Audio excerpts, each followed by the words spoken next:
Hello student, very welcome to our YouTube channel. This is Rashmi Singh. आप सभी का YouTube channel में बहुत बहुत स्वागत है। आज हम लेकर आए हैं साइंस घटना चक्र का फोर्थ जो टेस्ट सीरीज चल रही थी उसका पार्ट बी। ठीक है, पार्ट ए कंप्लीट हो चुका है, 75 क्वेश्चन हम कंप्लीट करा दिए हैं उसमें। ठीक है, आज हम लेकर आए हैं टेस्ट नंबर 4 का पार्ट बी। ठीक है, जिसमें 75 क्वेश्चन होंगे। इस तरह से पूरे 75 क्वेश्चन पार्ट ए में कराते हैं। ठीक है, और 75 क्वेश्चन पार्ट बी में कराते हैं। टोटल 150 क्वेश्चन हम कंप्लीट करा देते हैं। ठीक है, पीसीएस में जीएस में 150 क्वेश्चन आता है, जीएस फर्स्ट में, और फिर जीएस सेकंड होता है सी सेट का। ठीक है, सी सेट का हम कंप्रेशन स्किल करा दिए हैं, वो जाके देख लीजिएगा। 70 क्वेश्चन उसमें कंप्लीट कराए हैं। संचार एवं कम्युनिकेशन, ठीक है, कंप्रेशन स्किल, उसमें बहुत इंपॉर्टेंट क्वेश्चन कराए हैं। 70 क्वेश्चन जाके उसमें देख लीजिएगा। ठीक है, क्योंकि 15 से 20 क्वेश्चन उससे आते हैं। ठीक है, आइए चलते हैं। आज का क्वेश्चन नंबर 4 है, और 4 का पार्ट बी। 75 तक क्वेश्चन हम कर लिए थे, अभी स्क्रॉल कर लेते हैं। क्वेश्चन नंबर 75 कर लिए थे, आज हम कर लेते हैं 76 से। ठीक है, 76 से लेकर 150 तक क्वेश्चन कंप्लीट करेंगे। ठीक है, देख लेते हैं क्वेश्चन में क्या पूछ रहा है। क्वेश्चन नंबर है 76, निम्नलिखित को कालानुक्रम क्रोनोलॉजी में व्यवस्थित कीजिए। ठीक है, arrange the following in chronology. First है चौथी जो बौद्ध संगीति हुई थी वो। सेकंड है पुष्यमित्र शुंग उदय। थर्ड है कलिंग युद्ध। फोर्थ है गुप्त साम्राज्य की स्थापना। ठीक है, fourth Buddhist council, rise of Pushyamitra Shunga, Kalinga war, establishment of Gupta empire. ठीक है, आपको बताना है, इसको क्रोनोलॉजिकल ऑर्डर में अरेंज करना है। ठीक है, फटाफट इस बार हम फटाक से आंसर देंगे, जितनी हो सके उतनी जल्दी से आंसर देंगे। और ये क्वेश्चन 75 क्वेश्चन है, तो हमें जल्दी जल्दी से करना पड़ेगा। ठीक है, जिससे कम समय में ये टेस्ट कंप्लीट हो सके।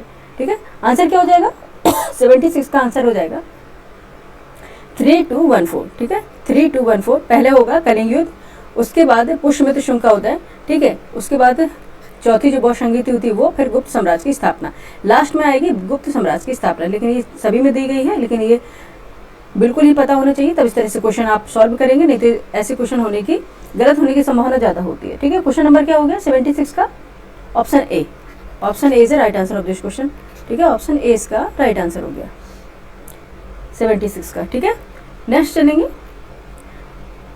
हाँ जी, एक बात और बोलना चाह रहे हैं, काफ़ी बच्चों ने कमेंट किया है कि पीडीएफ उनको चाहिए। ठीक है, कोशिश करेंगे बच्चे पीडीएफ देने की। ठीक है, उसमें आपको लिंक शेयर कर देंगे। ठीक है, ये वीडियो में आपको टेलीग्राम में अपलोड करके आपको लिंक शेयर कर देंगे, जिससे आप ले सकें।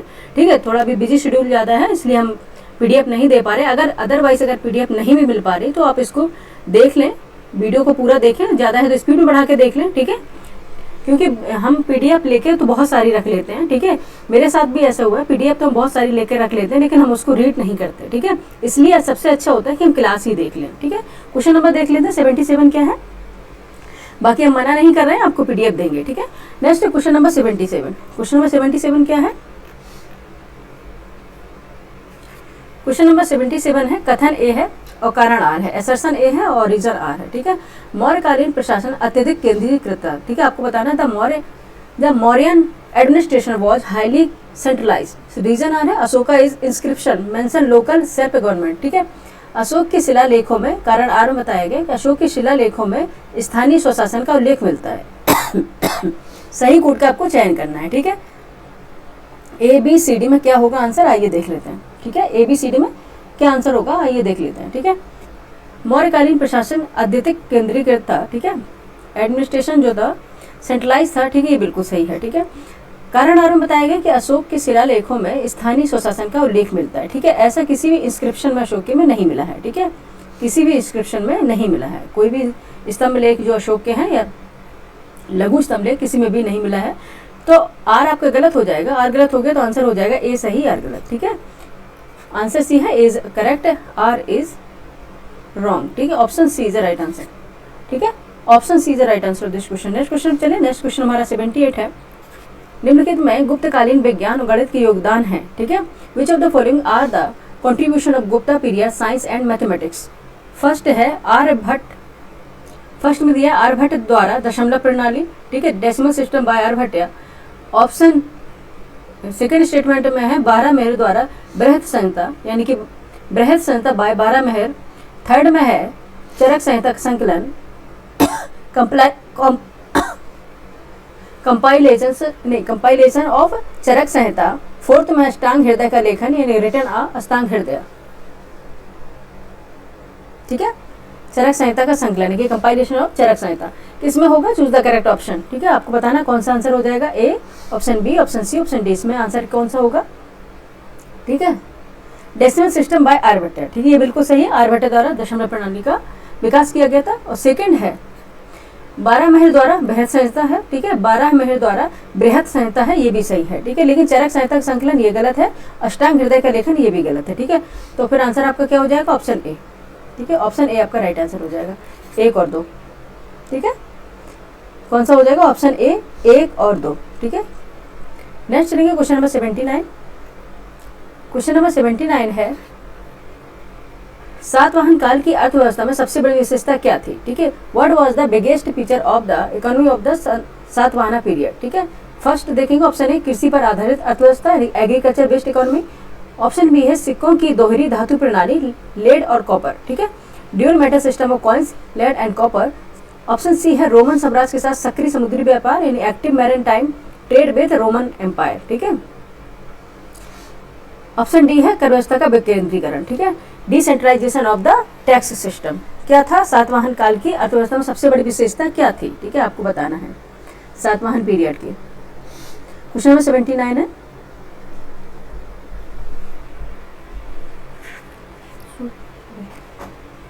सेवेंटी नाइन का आंसर क्या होगा, ठीक है, आंसर हो जाएगा active maritime trade with the Roman empire, ठीक है, ऑप्शन सी रोमन साम्राज्य के साथ सक्रिय समुद्री व्यापार। तबियत ठीक नहीं, सो जाओ। नेक्स्ट है क्वेश्चन नंबर 80। क्वेश्चन नंबर 80, यदि आपको गुप्तकालीन समाज पर शोध करना हो और केवल निम्न स्रोत उपलब्ध हो, if you have research on Gupta society and only the following sources are available, first है प्रयाग प्रशस्ति, सेकंड इलाहाबाद स्तंभ लेख, इलाहाबाद पिलर इंस्क्रिप्शन, थर्ड है देवगढ़ शिलालेख, ठीक है, देवगढ़ इंस्क्रिप्शन। तो इनमें से किस स्रोत से राजनीतिक संगठन पर सबसे प्रत्यक्ष जानकारी प्राप्त होगी, विच ऑफ दिस सोर्स, ठीक है, which of this sources will give the most direct information of political organisation, option A Prayagraj Prashasti, option B Deogarh शिलालेख, ऑप्शन सी दोनों में से कोई नहीं, ऑप्शन डी में दोनों समान रूप से। बताइए क्या हो जाएगा, क्वेश्चन ही बड़ा लेंदी बनाते हैं, ठीक है, प्रयाग प्रशस्ति या Deogarh inscription, neither of the two both equally. बताइए क्वेश्चन नंबर 80 का आंसर क्या हो जाएगा बच्चे, प्रयाग प्रशस्ति, ठीक है, क्या हो जाएगा, प्रयाग प्रशस्ति, ऑप्शन ए इसका राइट आंसर होगा। नेक्स्ट लेंगे क्वेश्चन नंबर 81 है। क्वेश्चन नंबर 81 है संगम साहित्य तमिलनाडु वैसा ही है जैसा, ऑप्शन ए बृहद शेष जैन धर्म, ऑप्शन बी धम्मपद बौद्ध धर्म, ऑप्शन सी गाथा सप्तशती प्राकृतिक साहित्य, ऑप्शन डी है चरका पिटक तांत्रिक परंपरा, ठीक है, संगम लिटरेचर तमिलनाडु इज लाइक, किसके जैसा होगा इसे, ये होगा गाथा सप्तशती प्राकृत साहित्य, ठीक है, ऑप्शन सी इसका राइट आंसर हो जाएगा।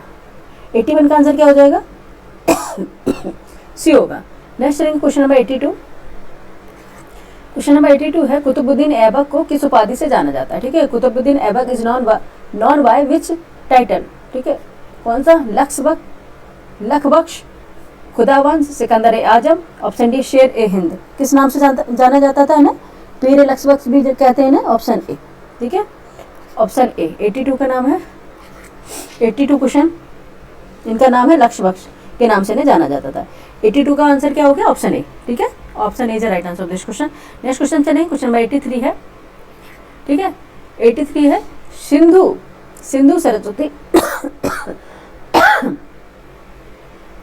सिंधु सरस्वती हड़प्पा सभ्यता की किस स्थली को भारत का मैनचेस्टर कहा जाता है, ठीक है, which site of Indus Saraswati Harappa civilisation is called Manchester of India, option है Mohenjodaro, option B Harappa, option C Lothal, option C Chanhudaro, किसको कहा जाता है,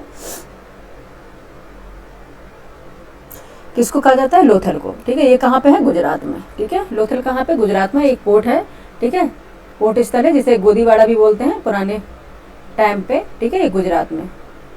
नेक्स्ट चलेंगे क्वेश्चन नंबर 84, एंशिएंट टाइम की बात है। नेक्स्ट है क्वेश्चन नंबर 84, दिल्ली सल्तनत और मुगल प्रशासन में, ठीक है, 1 मिनट बच्चे स्क्रॉल करके देख लेते हैं, आंसर आपको दिखाया।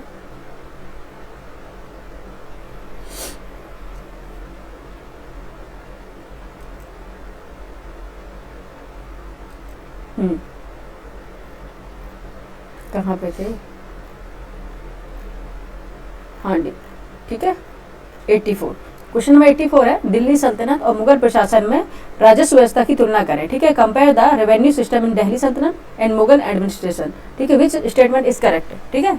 अलाउद्दीन खिलजी की व्यवस्था अधिक सैन्य केंद्रीकृत थी, जबकि अकबर की व्यवस्था राजस्व केंद्रित थी, ठीक है। सेकंड है, अकबर के आइन ए दहसाला ने भूमि मापन और कर निर्धारण को अधिक वैज्ञानिक बनाया।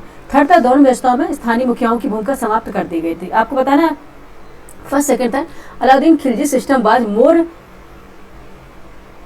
Military centric while Akbar system was revenue centric, ठीक है। सेकंड है, Akbar Ain e Dahsala made land measurement and tax assessment more scientific.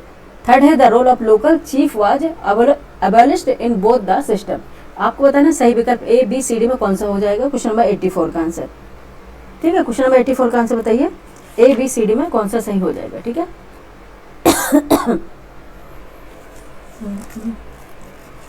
ठीक है, आंसर क्या होगा इसका, अलाउद्दीन खिलजी की व्यवस्था अधिक सैन्य केंद्रीकृत थी, जबकि अकबर की व्यवस्था राजस्व केंद्रित थी, ठीक है, ऑप्शन ए सही है। सेकंड है, अकबर के आईने दहसाला ने भूमि मापन और कर निर्धारण को अधिक वैज्ञानिक बनाया था, ठीक है, ये भी सेकंड है, सेकंड भी सही है, ठीक है। थर्ड है, दोनों व्यवस्थाओं में स्थानीय मुखियाओं की भूमिका समाप्त कर दी गई थी, ऐसी नहीं है, ठीक है। आंसर क्या हो जाएगा, ये गलत हो गया, 84 का आंसर क्या हो जाएगा, ऑप्शन ए, ऑप्शन ए इसका राइट आंसर हो जाएगा, ठीक है। 1 और 2 दोनों सही है। 84 का आंसर क्या होगा, ए हो गया, ठीक है। फटाफट करते चलेंगे, फटाफट करने से ऐसा होगा कि आपकी एग्जाम की प्रैक्टिस भी होती जाएगी और आपको लगेगा, पता चलेगा कि हम क्यों कि कितना जल्दी एनालिसिस कर सकते हैं, कितने जल्दी हम किसी भी क्वेश्चन का आंसर दे सकते हैं, ठीक है। क्वेश्चन नंबर 85 है, शेरशाह सूरी की प्रशासनिक नीति का सबसे दीर्घकालीन प्रभाव भारतीय इतिहास पर क्या रहा, ठीक है। What was the most long term impact of Sher Shah Suri administrative policy on Indian history, ठीक है। आपको बताना ऑप्शन ए, प्रांतीय विभाजन और प्रशासनिक ढांचा, provincial division and administrative structure. Option B है, जरब और शिका नामक मुद्रा व्यवस्था, currency system called Zarb and Shika. Option C है, सड़क ए आजम और डाक व्यवस्था, सड़क ए Azam and postal system. Option D में है, भूमि राजस्व मापन और निर्धारण पद्धति, land revenue measurement and assessment system. बताइए कौन सा होगा। शेरशाह सूरी की प्रशासनिक नीति का सबसे दीर्घकालीन प्रभाव भारतीय इतिहास पर क्या पड़ा था, ठीक है। ये था भूमि राजस्व मापन और निर्धारण पद्धति, ठीक है। ये था land revenue measurement and assessment system, ठीक है। 85 का आंसर क्या हो जाएगा, डी, ठीक है, डी आंसर होगा, ठीक, ऑप्शन डी इसका राइट आंसर होगा।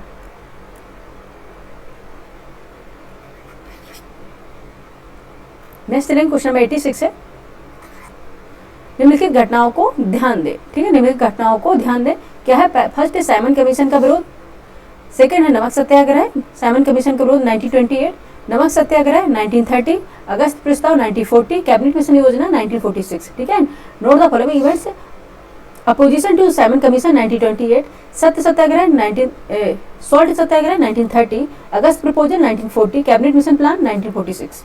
आपको पता है ना, निम्नलिखित घटनाओं को ध्यान देना। यदि इन घटनाओं का क्रम बदलकर भारत की स्वतंत्रता प्रक्रिया को समझना हो तो किस एक को जन भागीदारी के निर्णायक रूप देने वाली घटना मानी जाएगी। सबसे ज्यादा कौन सी ऐसी घटना है जिसमें सबसे ज्यादा जन भागीदारी भी थी और जिसने एक निर्णायक डिसीजन भी दिया था, ठीक है, कौन सी होगी वो आपको ये बताना है। ऑप्शन ए, साइमन कमीशन का विरोध 1928, ऑप्शन बी, नमक सत्याग्रह 1930, ऑप्शन सी, अगस्त प्रस्ताव 1940, ऑप्शन डी, कैबिनेट मिशन योजना 1946, ठीक है। सभी पता है कौन सा होगा, नमक सत्याग्रह होगा। सबसे ज्यादा जो निर्णायक था और जिसमें सबसे ज्यादा जन भागीदारी थी वो थी नमक सत्याग्रह 1930। इन जितनी घटनाएं दी गई, जितनी इवेंट दी गई उनमें, ठीक है, कौन सा था, सॉल्ट सत्याग्रह 1930, ठीक है। ऑप्शन बी इसका राइट आंसर हो जाएगा, ठीक है, हाँ, ऑप्शन बी इसका राइट आंसर हो जाएगा। 86 का आंसर क्या है, बी, ठीक है। क्वेश्चन आपने देखा इतना बड़ा क्वेश्चन था, लेकिन अगर इसका आंसर देखें काफी इजी था, ठीक है, लेकिन क्वेश्चन इतना लेंदी था कि समय ज्यादा जा रहा था, ठीक है। इस तरह से क्वेश्चन आते हैं पीसीएस में, ठीक है, कि आपको पेशेंस रखना पड़ता है। कई बार बहुत झल्लाहट आ जाती है कि क्वेश्चन कितना बड़ा है, ठीक है, लेकिन पेशेंस रखना पड़ेगा अगर आपको क्वालिफाई करना है तो, ठीक है। नेक्स्ट चलते हैं क्वेश्चन नंबर 87। क्वेश्चन नंबर 87 है, मुस्लिम, ठीक है, मुस्लिमों के लिए एक पृथक देश की प्रथम बार, ठीक है, मुस्लिमों के लिए एक पृथक देश की प्रथम बार निश्चित अभिव्यक्ति कहाँ हुई थी, ठीक है। आपको बताना, what was the demand for a separate country for Muslim first definitely expressed, ठीक है। आपको बताना है ठीक है। ऑप्शन ए 1930 के मुस्लिम लीग के इलाहाबाद अधिवेशन के इकबाल के अध्यक्षीय भाषण में, ऑप्शन बी कैम्ब्रिज पैम्फलेट पे, ऑप्शन सी 1940 के मुस्लिम लीग के लाहौर अधिवेशन में, ऑप्शन डी उपयुक्त में से कोई नहीं। किसमें हुई थी बताइए, किसमें हुई थी? कैम्ब्रिज पैम्फलेट में हुई थी, ठीक है, कैम्ब्रिज पैम्फलेट में हुई थी, ठीक है। मुस्लिमों के लिए एक पृथक देश की प्रथम बार जो अभिव्यक्ति की गई थी वो कैम्ब्रिज पैम्फलेट में की गई थी। Option B is a right answer, ठीक है। नेक्स्ट चलेंगे क्वेश्चन नंबर 87, फटाफट करते हैं, ठीक है, बहुत लंबा वीडियो हो जाता है। हम सोच रहे हैं आज तो हम ये 1 घंटे से कम में कराने की कोशिश करेंगे, ठीक है। नेक्स्ट 88, कांग्रेस सोशलिस्ट पार्टी 1934 के संदर्भ में सही कथनों की पहचान कीजिए। एक्चुअली बच्चे हमें और भी क्लास लेनी होती है, तो शॉर्ट जो मैंने आपसे प्रॉमिस किया था कि जीएस के शॉर्ट बना के लेके आएंगे जो बहुत इंपॉर्टेंट रहेंगे, जिससे क्वेश्चन हमेशा आते हैं, ठीक है। जैसे कि 15-20 मिनट का वीडियो बना के लाएंगे, तो सोच रहे हैं आज ये क्लास टेस्ट का कंप्लीट करा दें, उसके बाद फिर वो वीडियो हमको भी पढ़ाना है, फिर उसके बाद आपको अपलोड कर देंगे, ठीक है। बहुत इंपॉर्टेंट सारे वीडियो होंगे। क्वेश्चन नंबर 88 है, कांग्रेस सोशलिस्ट पार्टी 1934 के संदर्भ में सही कथनों की पहचान करना, ठीक है। Identify the correct system with reference to the Congress Socialist Party 1934। Option first है, statement is it was founded by Acharya Narendra Dev and Jayaprakash Narayan, ठीक है। Second statement is it functioned a socialist stream within the Indian National Congress. Third statement is during the second world war it played an active role against British imperialism, ठीक है। Fourth है it merge into the communist party of India after independence, ठीक है, after independence. आपको बताइए क्या answer हो जाएगा। फर्स्ट है, इसकी स्थापना आचार्य नरेंद्र देव और जयप्रकाश नारायण ने की थी। सेकंड स्टेटमेंट था, यह भारतीय राष्ट्रीय कांग्रेस के भीतर एक समाजवादी धारा के रूप में कार्यरत थी। सेकंड था, ये थर्ड है बच्चे, ठीक है। थर्ड था, द्वितीय विश्व युद्ध के समय इसने ब्रिटिश साम्राज्यवाद के खिलाफ सक्रिय भूमिका निभाई, ठीक है। फोर्थ था, यह स्वतंत्रता के बाद भारतीय कम्युनिस्ट पार्टी में विलीन हो गई, ठीक है। आपको बताना है कांग्रेस सोशलिस्ट पार्टी थी जो 1934 में, इनके संदर्भ आप लोग सही आपको स्टेटमेंट आपको चुनना है। आपको बताइए कौन सा आंसर हो जाएगा 88 का, ठीक है। इसकी स्थापना आचार्य नरेंद्र देव और जयप्रकाश नारायण ने की थी, एब्सोल्युटली करेक्ट। यह भारतीय राष्ट्रीय कांग्रेस के भीतर एक समाजवादी धारा के रूप में कार्यरत थी, ठीक है, ये भी सही है। थर्ड था, द्वितीय विश्व युद्ध के समय द्वितीय विश्व युद्ध कब हुआ था? 1932, ठीक है, अब द्वितीय विश्व युद्ध के समय इसने ब्रिटिश साम्राज्यवाद के खिलाफ सक्रिय भूमिका निभाई, ठीक है, ये भी सही है। लेकिन थर्ड है, यह स्वतंत्रता के बाद भारतीय कम्युनिस्ट पार्टी में विलीन हो गई, नहीं, मर्ज नहीं हुई थी। ऑप्शन 1, 2 एंड 3 सही है, ऑप्शन ए राइट आंसर हो गया। 88 का आंसर क्या हो जाएगा? ऑप्शन ए, ठीक है। 88 का आंसर क्या हो जाएगा? ऑप्शन ए हो जाएगा।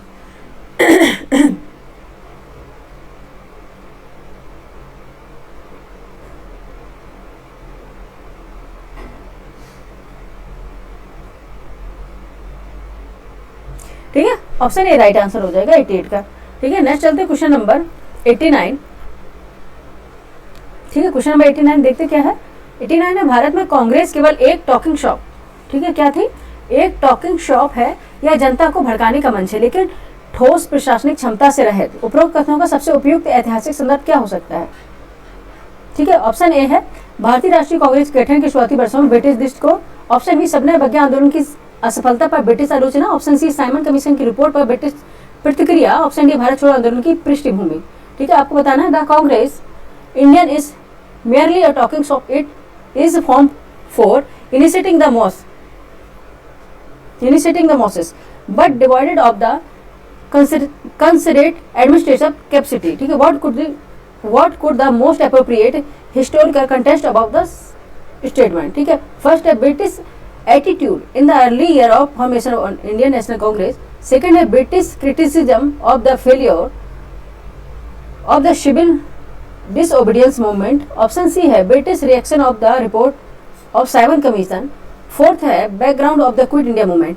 ठीक है, आपको बताना है क्या आंसर सही हो जाएगा 89 का.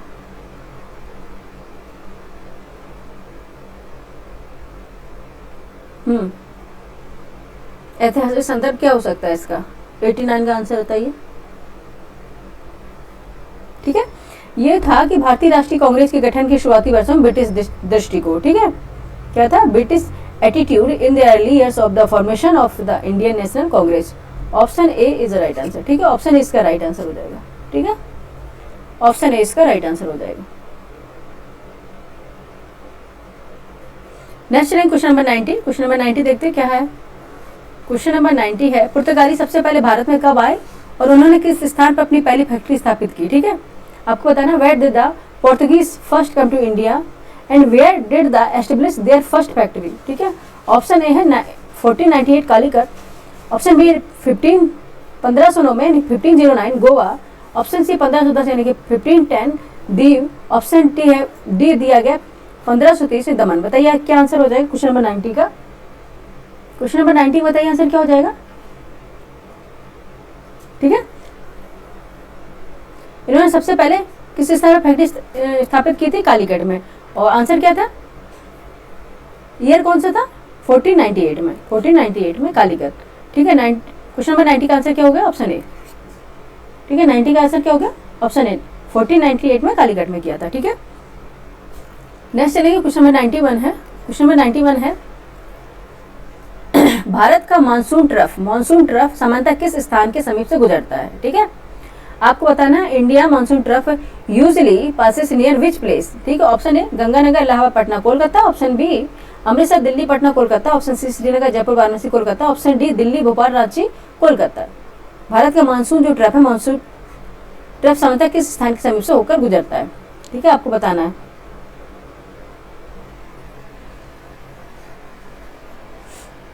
कहाँ से होकर गुजरता है, क्वेश्चन नंबर 91 बताइए। ये गुजरता है आपको गंगानगर, इलाहाबाद, पटना, कोलकाता, ठीक है। सबसे ज्यादा यहाँ पे मानसून की कमी गंगानगर, इलाहाबाद, पटना, कोलकाता में, ठीक है।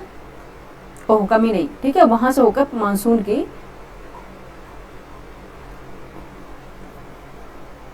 विंड होती है जो वो वहां से होकर पास होती है, ठीक है। कहां से, गंगानगर, इलाहाबाद, पटना, कोलकाता, ठीक है। ऑप्शन ए इसका राइट आंसर हो जाएगा, ठीक है। ऑप्शन ए इसका राइट आंसर हो जाएगा। नेक्स्ट चलेंगे क्वेश्चन नंबर 92। क्वेश्चन नंबर 92 है भारत में मानसून की भविष्यवाणी में कठिनाई किस कारण होती है, ठीक है।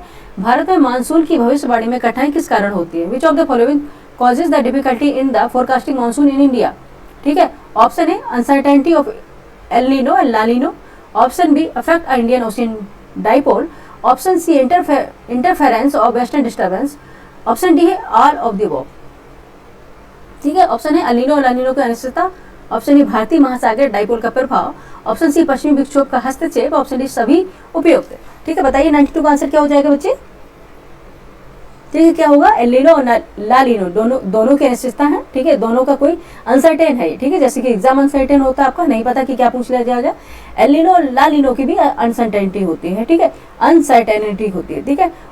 बी है भारतीय महासागर के डाइपोल का प्रभाव, ये भी सही है, और पश्चिमी विक्षोभ का हस्तक्षेप, ठीक है। उपरोक्त सभी सही होंगे, ऑप्शन डी इसका राइट आंसर हो जाएगा, ठीक है। All of the above. 92 का आंसर क्या हो जाएगा, ऑल ऑफ द अबव, सभी उपरोक्त, ठीक है। नेक्स्ट चलेंगे क्वेश्चन नंबर 93। क्वेश्चन नंबर 93 देखते हैं क्या पूछ रहा है, ठीक है। क्वेश्चन नंबर 93 देखते हैं क्या पूछ रहा है। 93 भारत में लाल मिट्टी का सबसे अधिक क्षेत्र निम्न में से किस राज्य में पाया जाता है, ठीक है। In India the largest area of red soil is found in which among the following state, ठीक है। Option A Rajasthan, option B Madhya Pradesh, option C Tamil Nadu, option D Maharashtra. कहाँ पे पाया जाता है सबसे ज्यादा, 93 का क्वेश्चन बताइए। आंसर है कहाँ पे होगा, तमिलनाडु में। सबसे ज्यादा जो रेड सॉइल का क्षेत्र है वो तमिलनाडु में पाया जाता है। नेक्स्ट चलेंगे क्वेश्चन नंबर 94। क्वेश्चन नंबर 94 है निम्नलिखित पर्वत चोटियों की ऊंचाई के अनुसार घटते क्रम डिसेंडिंग ऑर्डर में व्यवस्थित करना है आपको। Arrange the following mountain peaks in descending order according there Heights, ठीक है। फर्स्ट नंदा देवी, सेकंड कामेर, थर्ड है यहाँ पे थर्ड है कंचनजंगा, फोर्थ है धौलागिरी, ठीक है। इनके अकॉर्डिंग इनकी हाइट को अरेंज करना है, हाइट के अकॉर्डिंग इनको अरेंज करना है। बताइए कौन हो जाएगा, डिसेंडिंग ऑर्डर में करना है, ठीक है। असेंडिंग में, डिसेंडिंग में, इनकी बड़े से छोटा, बड़े से छोटा। 94 का आंसर बताइए, ठीक है। 94 का आंसर हो जाएगा, पहले होगा, सबसे पहले है ये थर्ड कंचनजंगा, ठीक है। सबसे बड़ी कंचनजंगा हाइट है, अब हाइट देख लीजिएगा एक बार, ठीक है। सबसे बड़े ये सारी माउंटेन रेंजेस है, इनकी हाइट देख लीजिएगा। बाकी अभी हम इसलिए नहीं बता रहे कि अभी हम जस्ट आपको कराने वाले हैं, सबके एक शॉर्ट वीडियो बनाने वाले हैं, ठीक है। उसमें सब कुछ बताएंगे, ठीक है। तो सबसे पहले कंचनजंगा है, उसके बाद है धौलागिरी, देन है नंदा देवी, और लास्ट में है कामेत, ठीक है। आंसर हो जाएगी आपकी, आंसर आपका क्या निकल के आएगा, ऑप्शन ए। 94 का आंसर क्या है, ऑप्शन ए 3412, 3412, ठीक है। नेक्स्ट चलेंगे, नेक्स्ट क्वेश्चन हमारा 95 है। क्वेश्चन नंबर 95 है भारत की कौन सी नदी रिवर्स ड्रेनेज उल्टी धारा के लिए जानी जाती है, ठीक है। Which river of India is known as, ठीक है, which river of India is known for reverse drainage, ठीक है। कौन सी, चंबल, घग्गर, सोन या महानदी, ठीक है, कौन सी होगी वो? जो रिवर्स ड्रेनेज होती है वो कौन सी होगी? इसमें तो अगर देखें इसमें चंबल भी है रिवर्स ड्रेनेज का सिस्टम, ठीक है, इसमें चंबल भी है, सोन भी है, ठीक है, इसमें दो नदी दे दी गई है, लेकिन अगर हम देखें तो सोन है, ये भी रिवर्स है ड्रेनेज है, और चंबल भी है, ठीक है। ऑप्शन सी चंबल है, ठीक है, ठीक है। चंबल किस तरह से प्रवाहित होती है? ये उत्तर की तरफ, ठीक है, उत्तर की तरफ होती है, ठीक है, और रिवर्स ड्रेनेज है सोन, ठीक है, ऑप्शन सी है राइट आंसर, उल्टी धारा में बहने वाली, ठीक है, सोन भी है चंबल भी है इसमें, ठीक है, इसमें लेकिन उन्होंने आंसर सी दिया है, अपन ही बता देते हैं, लेकिन ये चंबल भी होगा, ठीक है। नेक्स्ट क्वेश्चन नंबर 96 है,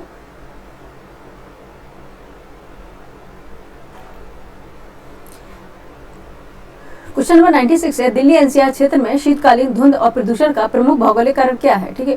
what is the main geographical cause of winter smog and pollution in Delhi NCR region, ठीक है। ऑप्शन ए है stubble burning in Punjab Haryana, option B है temperature inversion condition in north India, option C vehicle emission, option D industrial smoke, ठीक है। क्या हो जाएगा answer? Option A Punjab Haryana में पराली जलाना, ऑप्शन बी उत्तर भारत में तापमान इन्वर्जन की स्थिति, ऑप्शन सी वाहनों का उत्सर्जन, ऑप्शन डी औद्योगिक धुआं।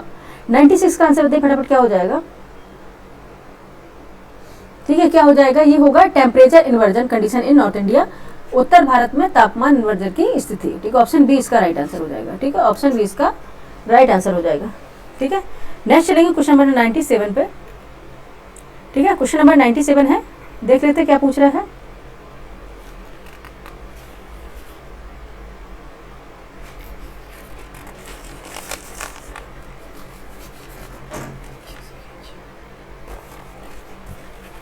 क्वेश्चन नंबर 97 है, कौन सा कथन सही है, ठीक है, विच स्टेटमेंट इज करेक्ट, ठीक है। फर्स्ट देखेंगे अमेजन नदी का जल प्रवाह विश्व में सर्वाधिक है, ठीक है। सेकंड है नील नदी की लंबाई अमेजन से अधिक है। थर्ड है, ठीक है, ये इन्होंने नंबर यहाँ पे आप देखेंगे इंग्लिश वर्जन में सारी नंबर सही है, लेकिन हिंदी में देखो यहाँ पे 2 ही लिख दिया है, ठीक है। थर्ड है यांगसी एशिया की सबसे लंबी नदी है। फोर्थ है मिसिसिपी मिसौरी का जल ग्रहण क्षेत्र विश्व का सबसे बड़ा है। आपको पता है the Amazon river is the highest water flow in the world. Second statement है the length of the Nile river is more than that of the Amazon. Third है the Yangtze is the longest river in Asia. Fourth है the Mississippi Missouri catchment area in the largest in the world. ठीक है, बताइए answer क्या हो जाएगा आपको, A B C D में आंसर बताइए। अमेजन नदी का जल प्रवाह विश्व में सर्वाधिक है, ठीक है, ये सभी जानते हैं, ठीक है। अमेजन का यानी कि जो वाटर कैचमेंट एरिया है सबसे ज्यादा है, ठीक है, वाटर कैचमेंट एरिया यानी कि सबसे ज्यादा चौड़ी है अमेजन बेसिन में, ठीक है। नेक्स्ट देखेंगे नील नदी की लंबाई अमेजन से अधिक है, ठीक है, एब्सोल्युटली करेक्ट है कि नील नदी सबसे लंबी नदी, ठीक है, लंबाई में, ठीक है, लंबाई में और अगर चौड़ाई में तो अमेजन है, ठीक है। नेक्स्ट देखेंगे यांगसी एशिया की सबसे लंबी नदी है। एशिया की सबसे लंबी नदी अगर पूछी जाए तो ये यांगसी है, ठीक है, यांगसी, ठीक है, ये एशिया की सबसे लंबी नदी है, ठीक है। फोर्थ है मिसिसिपी मिसौरी के जलग्रहण क्षेत्र विश्व का सबसे बड़ा है, गलत है, ठीक है, अभी बता दिए हैं अमेजन है, ठीक है, ये तो कॉन्ट्राडिक्टरी हो गया, ठीक है, जैसे कि इसमें पहले ही दे दिया है, ठीक है। तो फोर्थ अगर गलत होगा तो हम एलिमिनेशन प्रोसेस अभी यूज कर लेते हैं, शायद उससे क्वेश्चन निकले, ठीक है। अगर 4 इसमें गलत है तो हम ये इसको भी क्रॉस करेंगे, इसको भी क्रॉस करेंगे, ठीक है। अब देख लेते हैं कि 1 2 3, ठीक है, फिर भी एलिमिनेशन प्रोसेस से नहीं निकल रहा है, ठीक है, 2 हम ऑप्शन में आके फंस रहे हैं, 1 2 3 या 1 3, ठीक है। तो आंसर आपने देखा कि दो भी सही है, तो इसलिए आंसर आपका option A is the correct answer of this question, ठीक है, option A is the correct answer of this question. 97 का आंसर क्या होगा, ए होगा, ठीक है, ठीक है, ए होगा। नेक्स्ट चलेंगे क्वेश्चन नंबर 98। क्वेश्चन नंबर 98 है, निम्न को कालानुक्रम क्रोनोलॉजी में विस्तृत करना है, ठीक है, क्रोनोलॉजी में आपको विस्तृत करना है, अरेंज द फॉलोइंग क्रोनोलॉजी, ठीक है। फर्स्ट है मैगेलन का विश्व परिक्रमा अभियान। सेकंड है कोलंबस द्वारा अमेरिका की खोज, ये फिर देखो यहाँ पे कर दिए, थर्ड नंबर होगा। थर्ड है वास्को डी गामा का भारत आगमन, और फोर्थ है कैप्टन कुक की खोज यात्रा है, ठीक है। Arrange the following chronology order में आपको अरेंज करना है। मैगेलन का देखना है विश्व परिक्रमा अभियान, ठीक है, आइए इसे अरेंज कर लेते हैं। 97 का आंसर आपको पता है ना, ऑप्शन ए, हाँ ओके। 98 का बताइए,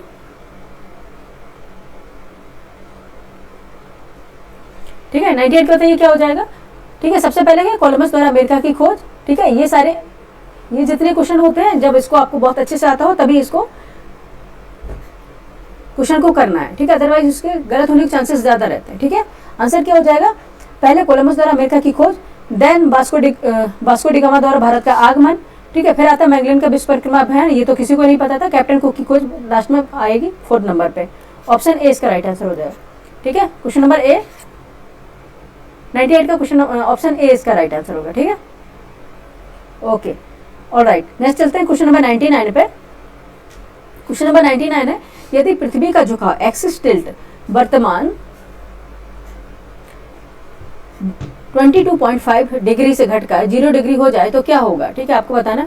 what will happen if the earth axis tilt decreases from the present 23.5 या 23.5 डिग्री टू 0 डिग्री, ठीक है, तो क्या हो जाएगा। ऑप्शन है, पृथ्वी पर ऋतुएं लगभग समाप्त हो जाएंगी, the season of earth will almost disappear, ठीक है। ऑप्शन बी में ध्रुवों पर सदा बर्फ नहीं रहेगी, there will be no permanent ice on the poles, ठीक है। ऑप्शन सी में दिया है, भूमध्य रेखा पर दिन और रात की लंबाई असमान होगी, ठीक है। The length of day and night will be unequal on the equator. Option D में होगा, विश्व रेखा पर वर्षा पूर्णतः बंद हो जाएगी, rainfall will completely stop on the equator, ठीक है। बताइए क्या हो जाएगा आंसर, ठीक है। ऐसा होगा तो जैसे पहले ही पढ़ा चुके हैं, जो इसी चैनल पर आप देख सकते हैं, कॉन्सेप्ट वाइज सारी क्लास डली हुई है, ठीक है, लेकिन आप कॉन्सेप्ट देखने का टाइम भी नहीं है आप लोगों के पास, ठीक है। पीसीएस का एग्जाम होने के बाद आप कॉन्सेप्ट देख लीजिएगा, ठीक है, क्योंकि इसके बाद दिसंबर में एसआई का भी एग्जाम लगा हुआ है, ठीक है। पीसीएस के बाद हम एसआई के लिए क्लास स्टार्ट कर देंगे, ठीक है। नेक्स्ट देखिए, तो क्या था, पृथ्वी पर ऋतुएं लगभग समाप्त हो जाएंगी, ठीक है। अगर ऐसा होता है कि जो टिल्टेड है यानी कि एक्सिस पर जो झुकी हुई है वो 0 डिग्री हो जाए, तो फिर वहां पर ऋतुएं भी समाप्त हो जाएंगी। जैसे अगर जहां पे दिन है वहां दिन रहेगा, जहां पे रात है वहां रात होगी, ठीक है। और क्या हो जाएगा, मौसम का परिवर्तन भी बंद हो जाएगा, the season of the earth will almost disappear, ठीक है। Option A is the right answer of this question, ठीक है। ऑप्शन ए होगा 99 का, ठीक है। नेक्स्ट चलेंगे क्वेश्चन नंबर 100।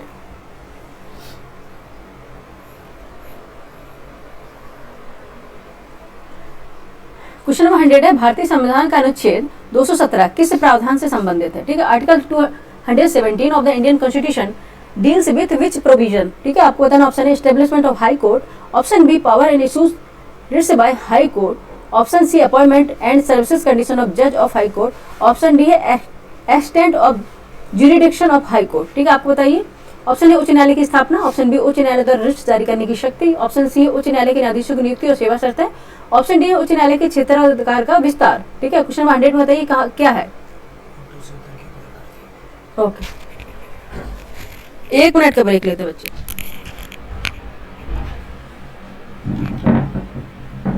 जैसे वहां कर दो, उधर उधर कॉल कर देना, फिर तब तक मैं कंप्लीट हो जाएगी क्लास, है वो तो है ना।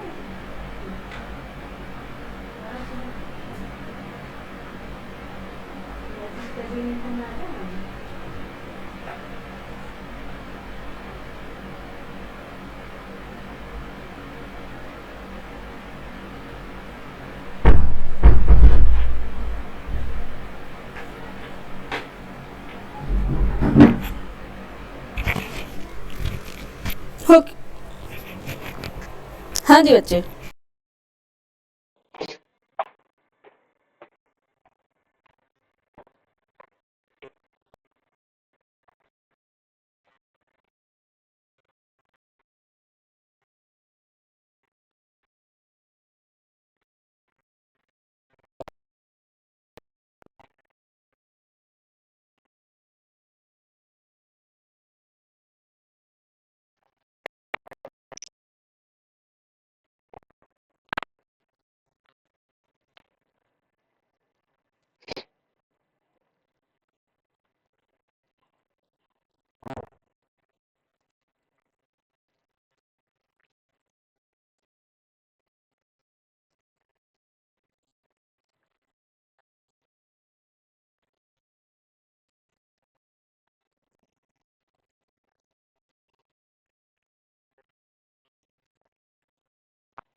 3241।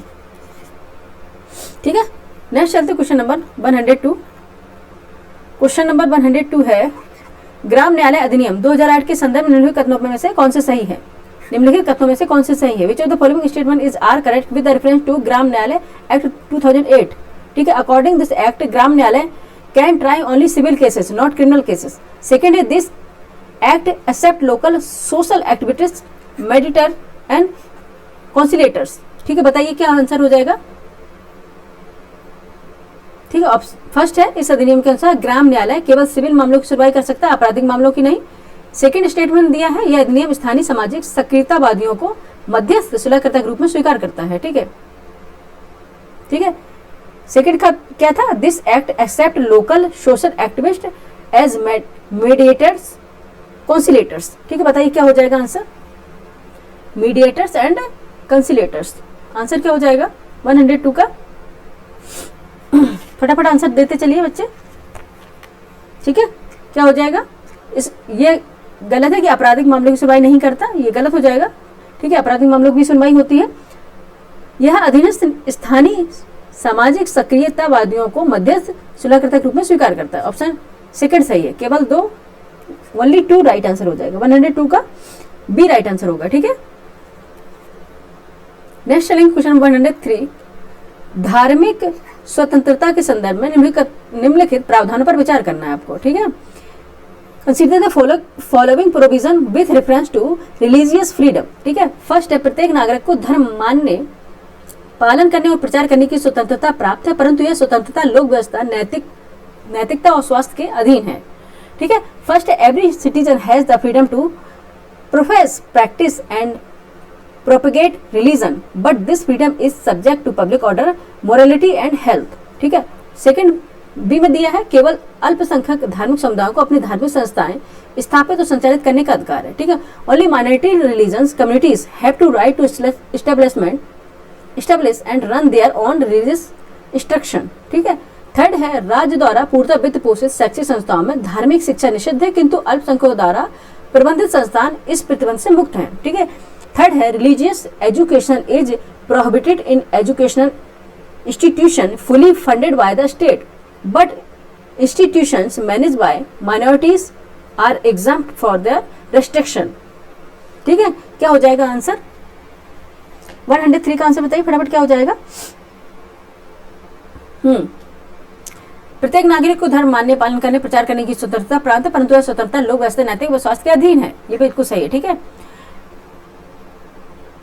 सेकंड में केवल अल्पसंख्यक धार्मिक समुदायों को अपनी धार्मिक संस्थाएं स्थापित संचालित करने का अधिकार ये नहीं है, सभी को है। ठीक है, थर्ड है, राज्य द्वारा पूर्णतः वित्त पोषित शैक्षिक संस्थाओं में धार्मिक शिक्षा निषिद्ध है, किंतु अल्पसंख्यकों द्वारा प्रबंधित संस्थान इससे प्रतिबंध मुक्त है। ठीक है, ये अपना प्रचार प्रसार कर सकते हैं। ठीक है, तो आंसर क्या हो जाएगा? 103 का आंसर क्या हो जाएगा? केवल 1 और 3। ठीक है, कौन सा प्रावधान सही होगा? केवल 1 और 3। ठीक है, ये भी देखते चलिए साथ में कि पूछा क्या गया है, सही पूछा गया है ना, 1 और 3। ठीक है, ऑप्शन सी राइट आंसर हो जाएगा। 103 का आंसर क्या हो जाएगा? C is the right answer of this question, 1 and 3। ठीक है, नेक्स्ट चलेंगे क्वेश्चन नंबर 104। क्वेश्चन नंबर 104 देखते क्या पूछ रहा है। 104 है, निम्नलिखित में से कौन सा युग्म सही सुमेलित नहीं है?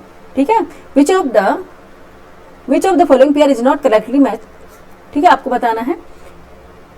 एक तरफ संस्था, एक तरफ स्थापना वर्ष दिए गए हैं। फर्स्ट है, केंद्रीय अन्वेषण bureau, central bureau of investigation 1963। Option B दिया है central vigilance commission 1964। Option C anti corruption act 1985। Option D है इन्फॉर्मेंस डायरेक्टरेट यानी कि प्रवर्तन निदेशालय 1956। इसमें कौन सा सुमेलित नहीं है आपको बताना है। ठीक है, कौन सा सुमेलित नहीं है? भ्रष्टाचार निरोधक कानून। ठीक है, कौन सा सुमेलित नहीं है?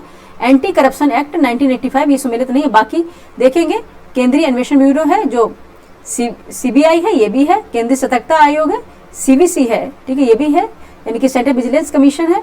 और प्रवर्तन निदेशालय 1956, इन्फॉर्मेशन डायरेक्टोरेट ये भी है। ठीक है, ऑप्शन आपका सी राइट आंसर होगा इसमें। ठीक है, कौन सा सुमेलित नहीं था? सी नहीं था। नेक्स्ट चलेंगे क्वेश्चन नंबर 105, रुकेंगे नहीं, फटाफट करना। क्वेश्चन नंबर 105 में निम्नलिखित कथनों पर विचार करना है। फर्स्ट है, किसी राज्य में मुख्य सचिव को उस राज्य के राज्यपाल द्वारा नियुक्त किया जाता है। ठीक है, सेकेंड स्टेटमेंट है राज्य में मुख्य सचिव का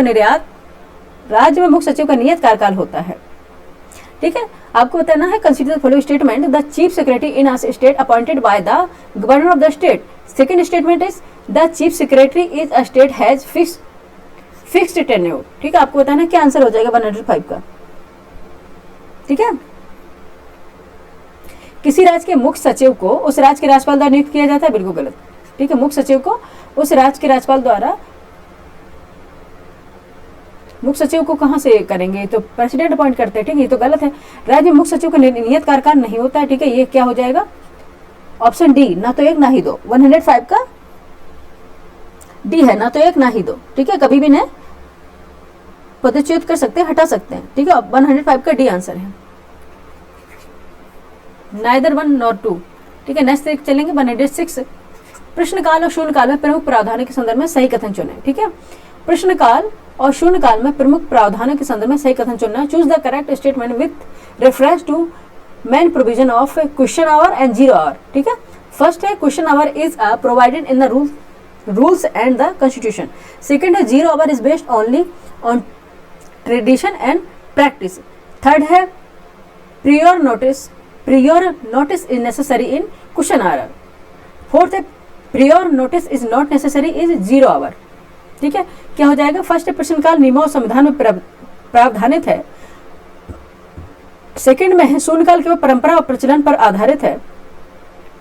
थर्ड में है प्रश्नकाल में पूर्व सूचना आवश्यक है। फोर्थ में शून्यकाल में पूर्व सूचना आवश्यक नहीं है। 106 का आंसर बताए फटाफट बच्चे, क्या होगा अपना। ठीक है, क्या हो जाएगा आंसर 106 का। ठीक है, इसमें लिखा है प्रश्नकाल नियमों और संविधान में प्रावधानित है। ऐसा नहीं, संविधान में इसका कहीं प्रावधान नहीं दिया है। Question hour is provided in the rules and the constitution. ठीक है, सेकंड है शून्यकाल की परंपरा और प्रचलन पर आधारित है, ये बिल्कुल सही है। ठीक है, प्रश्नकाल में पूर्व सूचना आवश्यक है, ये भी सही है। और शून्यकाल में पूर्व सूचना आवश्यक नहीं है।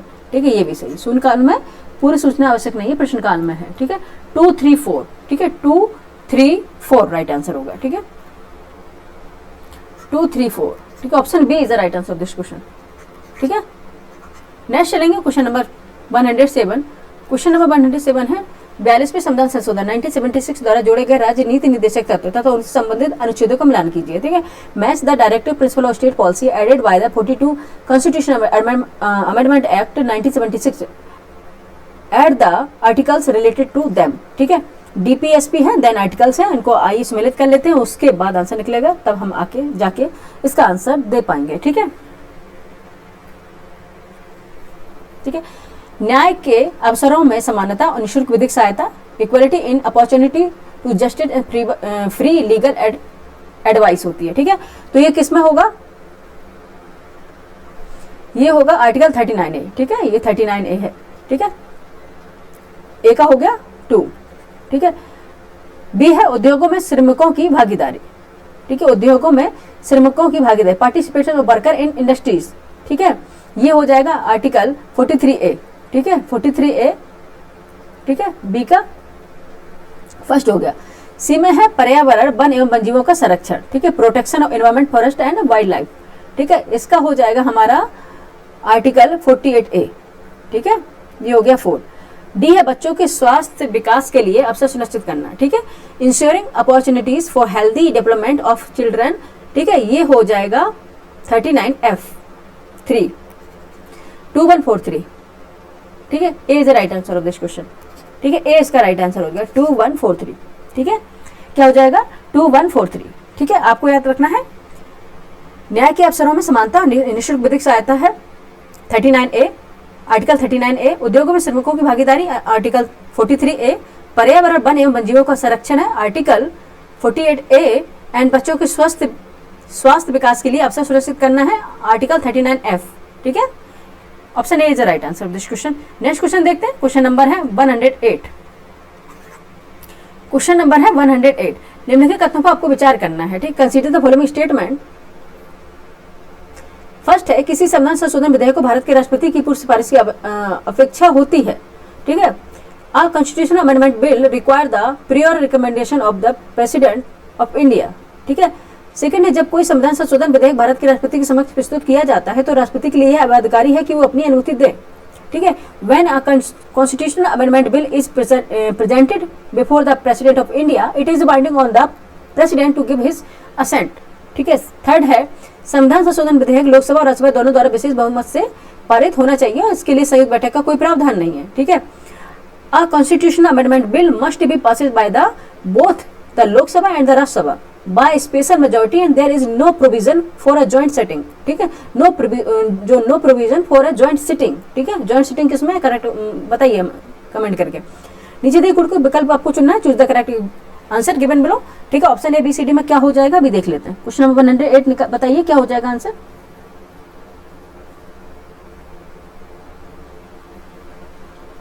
ठीक है, जब किसी संविधान संशोधन विधेयक को भारत के राष्ट्रपति की पूर्व सिफारिश की अपेक्षा होती है, किसी संविधान संशोधन विधेयक को भारत के राष्ट्रपति की पूर्व सिफारिश की अपेक्षा होती है, ठीक है, ये गलत है। किसी संविधान संशोधन विधेयक को भारत के राष्ट्रपति की पूर्व सिफारिश की अपेक्षा, संविधान संशोधन विधेयक में ऐसा नहीं है, ठीक है। संविधान संशोधन विधेयक में ऐसा नहीं है, मनी बिल में है ये, ठीक है। सेकेंड है, जब कोई संविधान संशोधन विधेयक भारत के राष्ट्रपति के समक्ष प्रस्तुत किया जाता है, राष्ट्रपति के लिए बाध्यकारी अनुमति दे। संविधान संशोधन में ऐसा है, ठीक है। संविधान जो संशोधन विधेयक होता है उसमें अनुमति देने के लिए बाध्यकारी है, ठीक है। थर्ड है, संविधान संशोधन विधेयक लोकसभा और राज्यसभा दोनों द्वारा विशेष बहुमत से पारित होना चाहिए और इसके लिए संयुक्त बैठक का कोई प्रावधान नहीं है। ऐसा तो नहीं, इसमें क्या पूछा गया, सही विकल्प का चयन करें।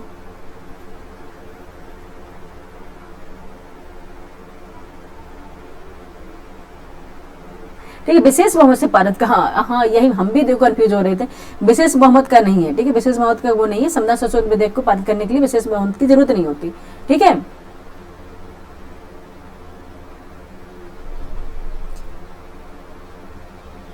ये तो हमें कुछ क्वेश्चन में गड़बड़ लग रहा है बच्चे। संविधान संशोधन विधेयक लोकसभा राज्यसभा दोनों द्वारा विशेष बहुमत से पारित होना चाहिए और इसके लिए संयुक्त बैठक का कोई प्रावधान नहीं है, ठीक है। इसे कुछ से विकल्प को चयन करें, ठीक है। इसका आंसर तो लग रहा है इसमें स्टार लगाएंगे बच्चे, समझ में नहीं आ रहा इसका आंसर क्या होना चाहिए, ठीक है।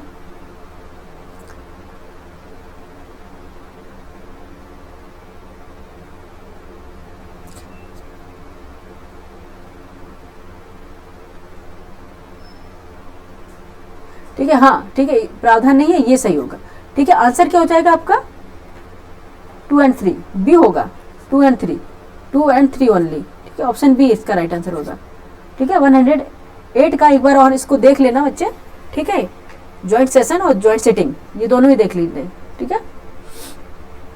108 का ऑप्शन बी। एक मिनट बच्चे, थोड़ा हम देख लेते हैं इसको।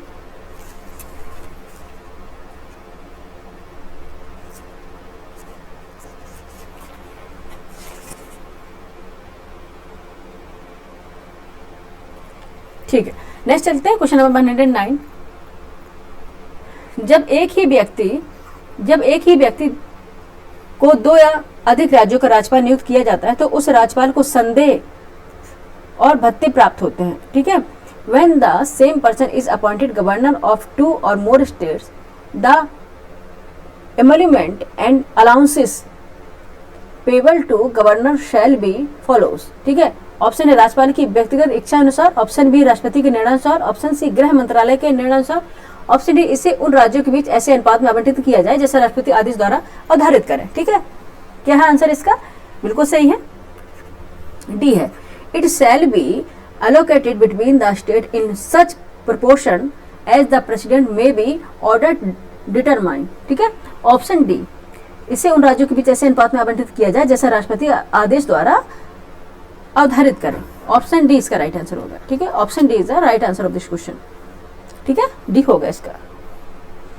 नेक्स्ट चलेंगे क्वेश्चन नंबर 110 पर। क्वेश्चन नंबर देखते हैं 110 है, निम्नलिखित राज्यों में से किसमें 72वां संविधान संशोधन अधिनियम 1992 पंचायती राज लागू होता है, ठीक है। किसमें होता है, in which the following state the 73rd constitutional amendment act 1992 Panchayati Raj applies, ठीक है। Nagaland option A, option B Meghalaya, option C Mizoram, option D Assam, ठीक है। 110 का आंसर बताइए बच्चे, क्या हो जाएगा, असम में, ठीक है, असम में होगा, डी आंसर हो जाएगा, ऑप्शन डी इसका राइट आंसर हो जाएगा। नेक्स्ट चलेंगे क्वेश्चन नंबर 111। क्वेश्चन नंबर 111 है, हाल ही में प्रस्तुत 130वां संविधान संशोधन विधेयक 2025 किससे संबंधित है? The recently introduced 130th constitutional amendment bill 2025 is related to, ठीक है, किससे है? ऑप्शन ए है immediate enforcement of women reservation in Lok Sabha and legislative assembly without new delimitation process. Option B है mandatory participation of chief justice of India in the appointment committee of chief election commissioner and election commissioner, ठीक है, double बार कर दिया गया। C है the post of prime minister, chief minister and minister will be considered vacant if they are in judicial custody more than 30 days। Option D में दिया है फिक्स 5-year टर्म, ठीक है, fixed 5-year term of parliament and legislative assembly without the possibility of early dissolving to implement one nation one election, ठीक है। बताइए क्या हो जाएगा? ठीक है, हिंदी में बता दें आपको, ये एक लोकसभा एवं विधानसभा में महिला आरक्षण का तत्काल परिवर्तन बिना नई परमिशन प्रक्रिया के। ऑप्शन बी मुख्य निर्वाचन आयोग निर्वाचन आयुक्तों की नियुक्ति समिति में भारत के मुख्य न्यायाधीश की अनिवार्य भागीदारी। ऑप्शन सी प्रधानमंत्री, मुख्यमंत्री एवं मंत्रियों का पद रिक्त माना जाएगा यदि वे 30 दिन के अधिक न्यायिक हिरासत में है। डी है एक राष्ट्र एक चुनाव लागू करने हेतु संसद और विधानसभाओं की स्थिर 5 वर्षीय अवधि बिना पूर्व की संभावना के। हाल में प्रस्तुत 130वां जो संविधान संशोधन था वो कब क्यों लाया गया था? इससे विधेयक 2025 किससे संबंधित है? बस यही आपको बताना है, ठीक है, इतना सारा इसमें बोलना ही नहीं है। ये लाया गया था प्रधानमंत्री, मुख्यमंत्री या मंत्रियों का पद रिक्त माना जाएगा यदि वे 30 दिन से अधिक न्यायिक हिरासत में है, ठीक है। अगर वो 30 दिन से ज्यादा न्यायिक हिरासत में है तो उनका वेकेंट माना जाएगा उनका पद, ठीक है, वेकेंट होगा यानी कि पद मुक्त होगा, रिक्त माना जाएगा, ठीक है, पद रिक्त माना है, मुक्त और रिक्त में अंतर है, ठीक है, रिक्त माना जाएगा। 100 का 11 है सी, ठीक है, सी होगा। 130 जो संविधान अमेंडमेंट लाया था। नेक्स्ट देखिए क्वेश्चन नंबर 112 है, भारत में मौद्रिक नीति मॉनेटरी पॉलिसी के प्रमुख उपकरण कौन है? ठीक है, what are the main instruments of monetary policy in India? ठीक है, फर्स्ट देखेंगे cash reserve ratio CRR, fiscal deficit, third है रेपो रेट और फोर्थ है पब्लिक डेब्ट। ठीक है, बताइए कौन सा इसमें मौद्रिक नीति मॉनेटरी पॉलिसी के उपकरण है, टूल्स हैं। ठीक है, कई बार आपने पढ़े होंगे, आपको पता होना चाहिए। ठीक है, हर बार बताएं ये जरूरी नहीं। अरे ये 3 है बाबा, ठीक है, इसने सभी में लिख दिया। ठीक है, बताइए कैश रिजर्व रेशियो है, CRR है, दूसरा कौन सा हो जाएगा बताइए? तीसरा रेपो रेट है। ठीक है, ना तो राजकोषीय घाटा है ना सार्वजनिक ऋण है। ठीक है, कौन सा हो जाएगा? 1 और 3rd। Option A right answer हो जाएगा। ठीक है, cash reserve ratio and repo rate, reverse repo rate. ठीक है, SLR, CRR, ये सारे क्या हैं? टूल्स है मॉनेटरी पॉलिसी के। ठीक है, ऑप्शन ए राइट आंसर है। ठीक है, नेक्स्ट चलेंगे क्वेश्चन नंबर 113 है, भारत का कौन सा राज्य सर्वाधिक प्रत्यक्ष विदेशी निवेश FDI प्राप्त करता है? Which state of India receives the highest foreign direct investment FDI? ठीक है, कौन सा होगा वो? Option A Maharashtra, Gujarat, Karnataka, Delhi. ठीक है, बताइए आंसर कौन सा होगा? महाराष्ट्र होगा। ठीक है, ये कई बार ये राज्य की बात है तो महाराष्ट्र है, ऑप्शन ए। ठीक है, ऑप्शन ए हमारा राइट आंसर है। नेक्स्ट देखिए क्वेश्चन नंबर 114, फटाफट करेंगे क्योंकि हमें और भी एक क्लास लेनी है। 114 है, निम्नलिखित कथनों पर विचार करना है। ठीक है, फर्स्ट है भारत की सेवा क्षेत्र का GVA में योगदान उद्योग क्षेत्र से अधिक है। सेकंड है कृषि में सबसे अधिक श्रमिक लगे हैं लेकिन GDP GVA में योगदान सबसे कम है। थर्ड है भारत में उद्योग क्षेत्र का GDP योगदान सेवा क्षेत्र से अधिक है। ठीक है, consider following statement, the contribution of service sector to GVA India is more than that industry sector. Second statement is agriculture employs the highest number of workers but contributes the least the GDP GVA। ठीक है, third है the contribution of industry sector to GDP in India is more than that of service sector. ठीक है, आपको बताना answer क्या हो जाएगा 114 का ABCD में क्या होगा बताइए?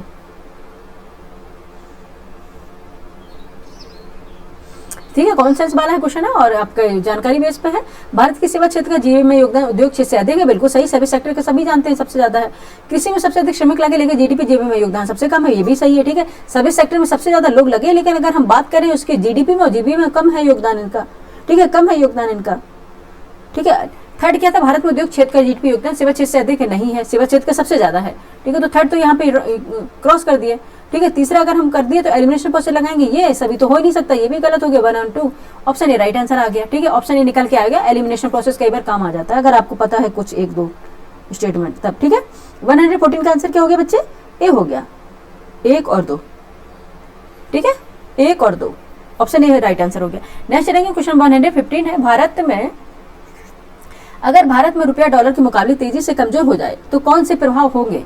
ठीक है, if the Indian rupees weakness sharply against the dollar what will the effects? ठीक है, क्या होगा? एक्सपोर्ट, निर्यात प्रतिस्पर्धा बढ़ेगी।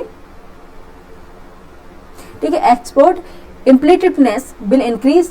सेकंड है import will be become expensive. Third है current account deficit will reduce. Fourth है इन्फ्लेशन विल इंक्रीज। ठीक, क्या होगा? निर्यात प्रतिस्पर्धा बढ़ेगी। सेकंड होगा आयात महंगे होंगे। थर्ड होगा चालू खाता घाटा कम होगा। फोर्थ मुद्रास्फीति बढ़ेगी। ठीक है, इन्फ्लेशन विल इंक्रीज। बताइए क्या होगा अगर डॉलर के मुकाबले तेजी से कमजोर हो जाए रुपया? तो 115 का आंसर बताइए।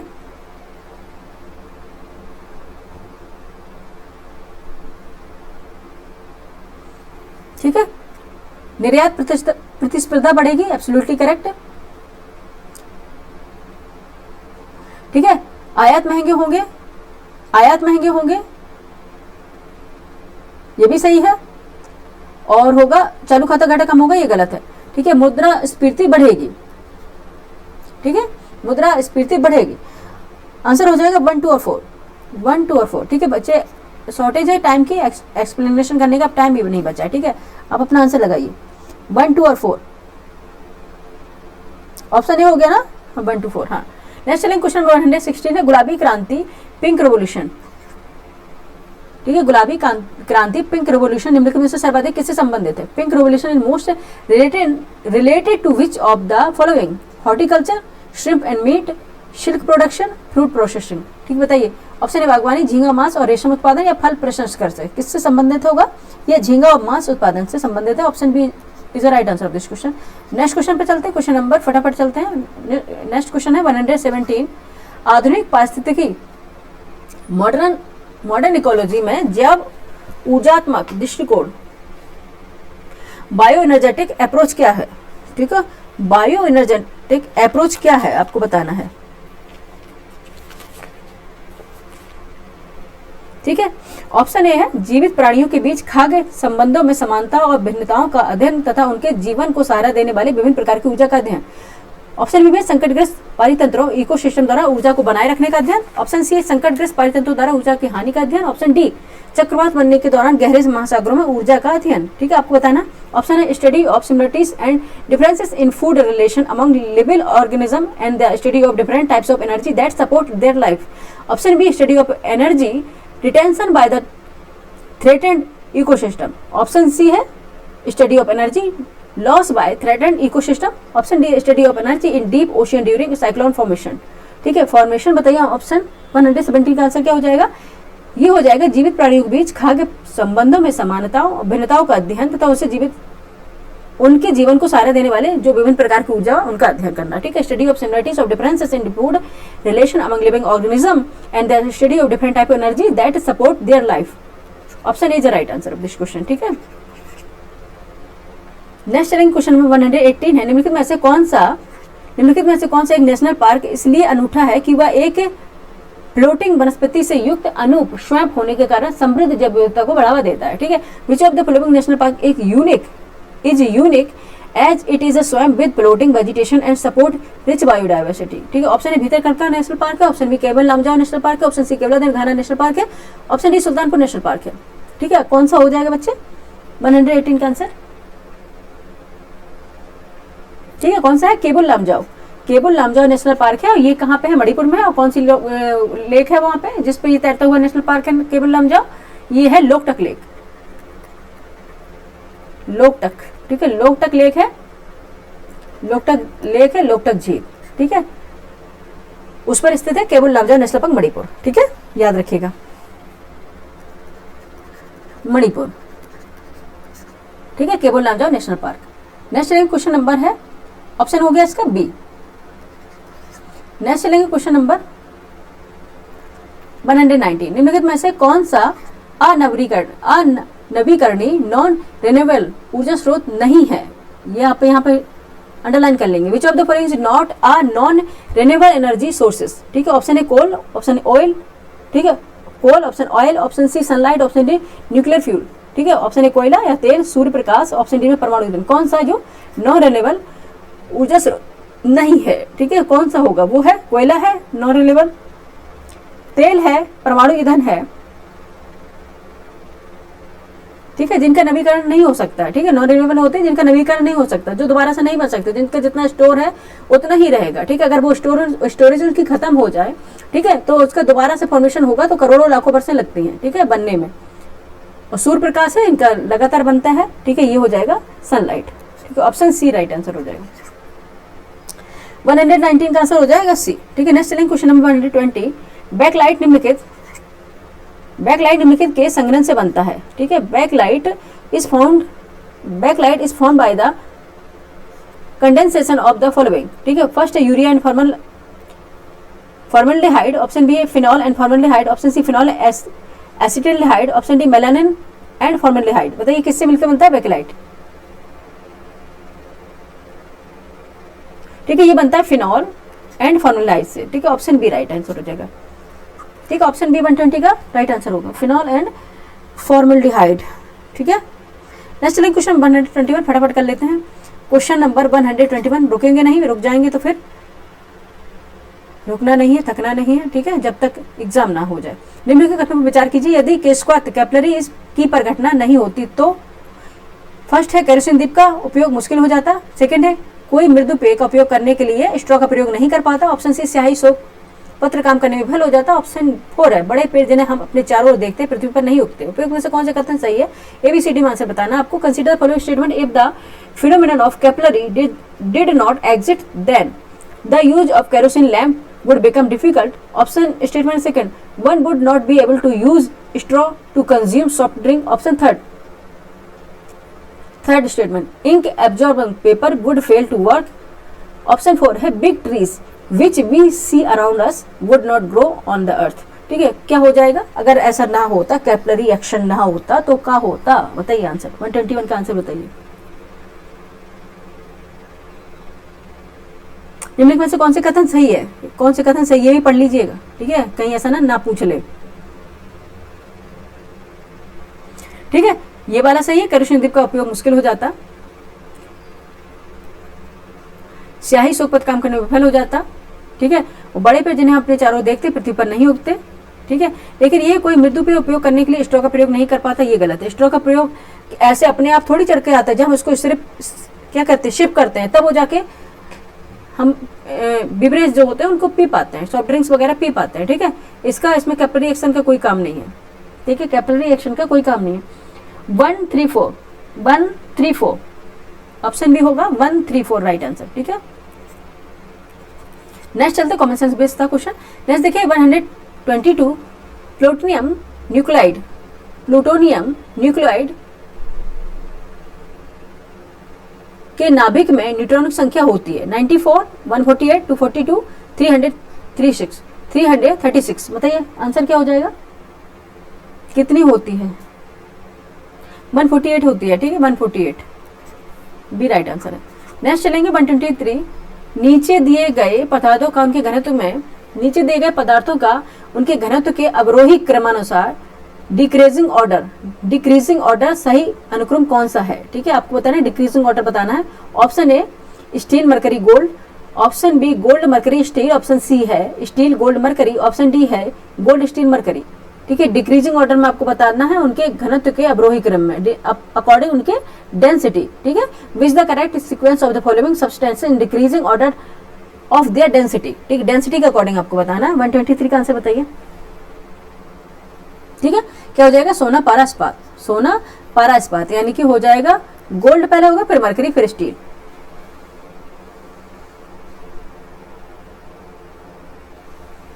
ठीक है, बी राइट आंसर होगा इसका, बी राइट आंसर होगा। नेक्स्ट चलेंगे क्वेश्चन नंबर 124, हीरे और ग्रेफाइट के बारे में निम्नलिखित में से कौन सा कथन सत्य है। Which of the following statement about diamond and graphite is true. Option A है इसकी विद्युत चालकता समान होती है, they have the same electron conductivity. Option B इसके पास समान क्रिस्टल संरचना है, they have the same crystal structure. C है उनके पास समान डिग्री की कठोरता है, they have the same degree of hardness. D है उपयुक्त में से कोई नहीं, नन ऑफ द अबव। बताइए क्या आंसर हो जाएगा, 124 का आंसर, ठीक है, क्या हो जाएगा, उपयुक्त में से कोई नहीं, ठीक है, कोई नहीं होगा इसमें आंसर डी, ऐसा कुछ नहीं है, जो स्टेटमेंट सभी गलत है।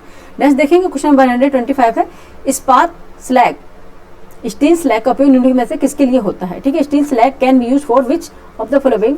ठीक है, for construction of base road, second है फॉर इंप्रूवमेंट ऑफ एग्रीकल्चर और सॉइल, ठीक है, for production of cement.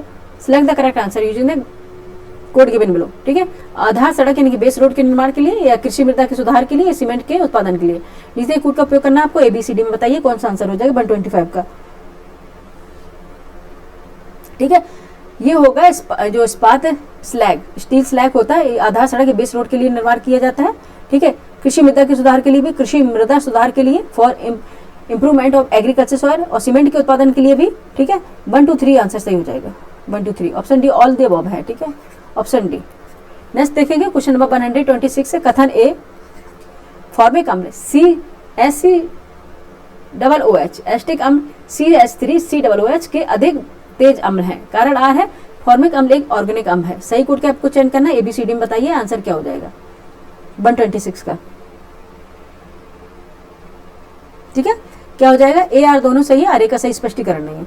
Both A and R correct but R is not correct explanation of A. ठीक है, 126 का आंसर क्या हो जाएगा? बी। ओहो, ठीक है, क्या हो जाएगा? बी आंसर हो जाएगा इसका। ठीक है, 126 का आंसर क्या हो जाएगा? बी होगा। ए आर दोनों सही, किंतु आर ए का सही स्पष्टीकरण नहीं है। ठीक है, नेक्स्ट चलेंगे क्वेश्चन नंबर 127। निम्नलिखित में से कौन सा प्रथम सफल क्लोन्ड जानवर है? ठीक है, जो क्लोन किया गया, which of the following the first successfully cloned animal? Clone बनाना है, वो डॉग है, रैबिट है, गिब्बन है, शीप है। ऑप्शन कुत्ता, खरगोश, गिबन या भेड़, कौन सा है क्लोन्ड जानवर? सबसे पहला सब जानते हैं डॉली भेड़। ठीक है, डॉली भेड़ को कौन भूल जाएगा? ठीक है, शोन द शीप वाला। ऑप्शन डी राइट आंसर होगा, है ना? ऑप्शन डी इसका राइट आंसर होगा। ओके बच्चे, नेक्स्ट चलेंगे।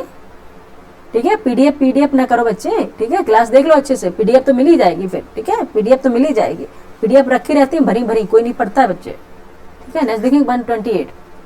परख नली शिशु टेस्ट ट्यूब बेबी के मामले में, ठीक है, in case of test tube baby, first है fertilisation take places inside the test tube, B है the baby develops inside the test tube, C है fertilisation takes place outside the mother's body, D है the unfertilised egg develops inside the tube, inside the test tube. ठीक बताइए, option A निषेचन परख नली के अंदर होता है, ऑप्शन बी शिशु का परिवर्तन परख नली के अंदर होता है, ऑप्शन सी निषेचन माता के शरीर के बाहर होता है, ऑप्शन डी अनिषेचित अंड का परख नली के अंदर परिवर्तन होता है। ठीक है, परख नली शिशु टेस्ट ट्यूब बेबी के मामले में आप बताएं आंसर क्या सही होगा? क्या हो जाएगा? Fertilisation takes place outside the mother's body. ठीक है, क्या हो जाएगा? निषेचन माता के शरीर के बाहर होता है, ऑप्शन सी। ठीक है, टेस्ट ट्यूब बेबी में। ठीक है, टेस्ट ट्यूब बेबी में यही होता है। ठीक है, सी। नेक्स्ट चलेंगे क्वेश्चन नंबर 129। बेलगार्ड फर्स्ट और बेलगार्ड सेकेंड प्रौद्योगिकियों का उल्लेख किसके संदर्भ में किया जाता है? ठीक है, बॉलगार्ड एंड बॉलगार्ड। अच्छा, Bollgard second and Bollgard second and first technologies are mentioned in the context of, ठीक है, clonal propagation of crop plant, option B है development of genetically modified crop plant, option C है production of plant growth materials, option D production of bio fertilisers. बताइए किसके लिए किया जाता है? ऑप्शन फसली पादपों का क्लोनिक प्रवर्धन, ऑप्शन बी अनुवांशिक रूप से रूपांतरित फसलों पादपों का विकास, ऑप्शन सी पादप वृद्धिकर पदार्थों का उत्पाद, ऑप्शन डी जैव उर्वरकों का उत्पाद। बताइए किसमें किया जाता है? बॉलगार्ड फर्स्ट और बॉलगार्ड सेकंड तकनीकियों का उपयोग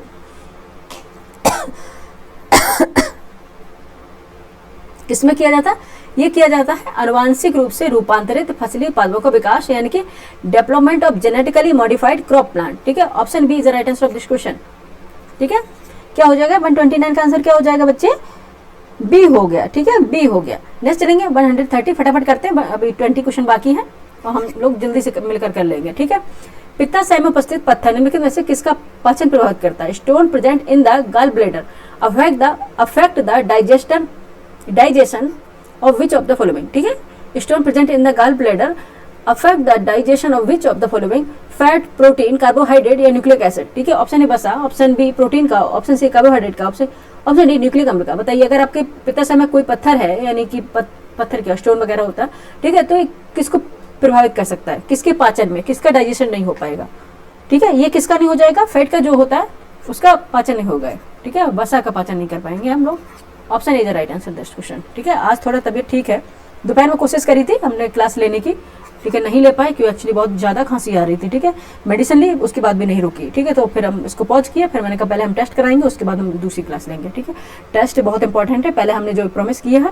ठीक है, आज 4th टेस्ट पूरा कंप्लीट हो जाएगा हमारा। ठीक है, क्वेश्चन नंबर 131 है, एक बीज के अंकुरण के लिए निम्न में से कौन सी 3 परिस्थितियां सर्वाधिक महत्वपूर्ण है? Which 3 of the following condition are most important for the germination of a seed? ठीक है, ऑप्शन ए है मिट्टी, पानी, ऑक्सीजन, ऑप्शन है बी पानी, उचित तापमान, ऑक्सीजन, ऑप्शन सी में उचित तापमान, ऑक्सीजन, कार्बन डाइऑक्साइड, और डी में दिया तापमान, ऑक्सीजन, प्रकाश। ठीक है, सॉइल, वाटर, ऑक्सीजन, या वाटर या फिर प्रॉपर टेम्परेचर ऑक्सीजन हो गया, proper temperature oxygen, carbon dioxide, temperature oxygen, light. पता है क्या हो जाएगा 131 का आंसर? ठीक है, जर्मिनेशन करने के लिए क्या होगा? Which of the following condition are most important for the germination of seed? ठीक है, 131 का आंसर बताइए। सिंपल सा क्वेश्चन है, कॉमन सेंस बेस पे है, आप लोग आंसर दीजिए फटाफट। क्या हो जाएगा? पानी, उचित तापमान, ऑक्सीजन। ठीक है, ऐसा होगा तो जर्मिनेट हो जाएगा seed. Water, proper temperature and oxygen, option B is the right answer. पानी, उचित तापमान, ऑक्सीजन, क्या हो जाएगा? बी होगा। ठीक है, बी बच्चे। ठीक है, सिंपल सा क्वेश्चन है, क्वेश्चन सिंपल सा है। नेक्स्ट चलिए, क्वेश्चन नंबर 132 है, गौरव ग्लाइड बम के संदर्भ में निम्नलिखित कथनों पर विचार करना है। Consider the following statement with reference to Gaurav glide bomb. ठीक है, फर्स्ट, इसका हाल ही में सफल परीक्षण सुखोई 30 MKI लड़ाकू विमान से किया गया। सेकंड, इसकी मारक क्षमता 200-300 किलोमीटर बताई गई है। ठीक है, it was recently successful tested from Sukhoi 30 MKI fighter aircraft. ठीक है, second statement is its range is said to be 200 to 300 kilometre. ठीक है, आपको ABCD आंसर दिए गए, चूज कीजिए क्या आंसर होगे 132 का। ठीक है, इसका हाल में सफल परीक्षण सुखोई 30 MK लड़ाकू विमान से किया गया है। ठीक है, सही है। इसकी मारक क्षमता 200-300 किलोमीटर बताई जा रही है, ये गलत है। आंसर क्या हो जाएगा 132 का? ये होगा, केवल एक सही है, only one is correct, only one is correct. Next देखेंगे 133, हाल ही में सुर्खियों में रहा, अच्छा, हाल ही में सुर्खियों में रहा हिंदू फोबिया बिल निम्नलिखित में से किस अमेरिकी राज्य द्वारा लाया गया? ठीक है, in the Hindu phobia bill which was the news recently was introduced by which of the following US state? ठीक है, option A California, option B Texas, option C Georgia, option D Florida. Hindu phobia bill, ठीक है, किसके द्वारा लाया गया है? 133। अच्छा क्वेश्चन है। ठीक है, USA के किसके द्वारा लाया गया है? ये जॉर्जिया के द्वारा लाया गया है। ठीक है, US स्टेट किसके द्वारा लाया गया है? जॉर्जिया के द्वारा लाया गया है। ठीक है, ना तो कैलिफोर्निया के, ना टेक्सास, ना फ्लोरिडा, लाया गया है जॉर्जिया के द्वारा। ऑप्शन सी हमारा राइट आंसर होगा। नेक्स्ट देखेंगे, क्वेश्चन नंबर 134 है, निम्नलिखित सैन्य अभ्यासों उनके सहयोगी देशों की सूची से कौन से सही सुमेलित थे? आपको बताना है। एक्सरसाइज एक तरफ, एक पार्टिसिपेटिंग कंट्रीज है। ठीक है, एक्सरसाइज है, पार्टिसिपेटिंग कंट्रीज है, देख लेते हैं। डेजर्ट नाइट है, अग्नि वॉरियर है, हरिमाऊ। ठीक है, इनको मिलाना है, इसमें देखना है कौन सा सही सुमेलित है, आपको बताना है कौन सा सही सुमेलित है। आइए देख लेते हैं कौन सा है सही सुमेलित। ठीक है, डेजर्ट नाइट है, ये भारत, फ्रांस और संयुक्त अरब अमीरात, भारत, फ्रांस और संयुक्त अरब अमीरात का ये सैन्य अभ्यास है। ठीक है, ये सही है। ठीक है, अग्नि वॉरियर है, भारत मलेशिया का नहीं है। ठीक है, हरिमाऊ शक्ति भारत सिंगापुर का नहीं, सिंगापुर का तो कौन सा है? सेल्वेक्स ऐसे कुछ है। ठीक है, सेल्वेक्स ऐसे कुछ है, ये नहीं होगा। आंसर क्या हो जाएगा 134 का? आंसर क्या हो जाएगा? ऑप्शन ए होगा। ठीक है, ऑप्शन ए इसका राइट आंसर हो जाएगा। ठीक है, सिलनेक्स है, सिलनेक्स। ठीक है, सिंगापुर से, भारत सिंगापुर का। ठीक है, 134 का आंसर क्या हो जाएगा? ए, केवल एक।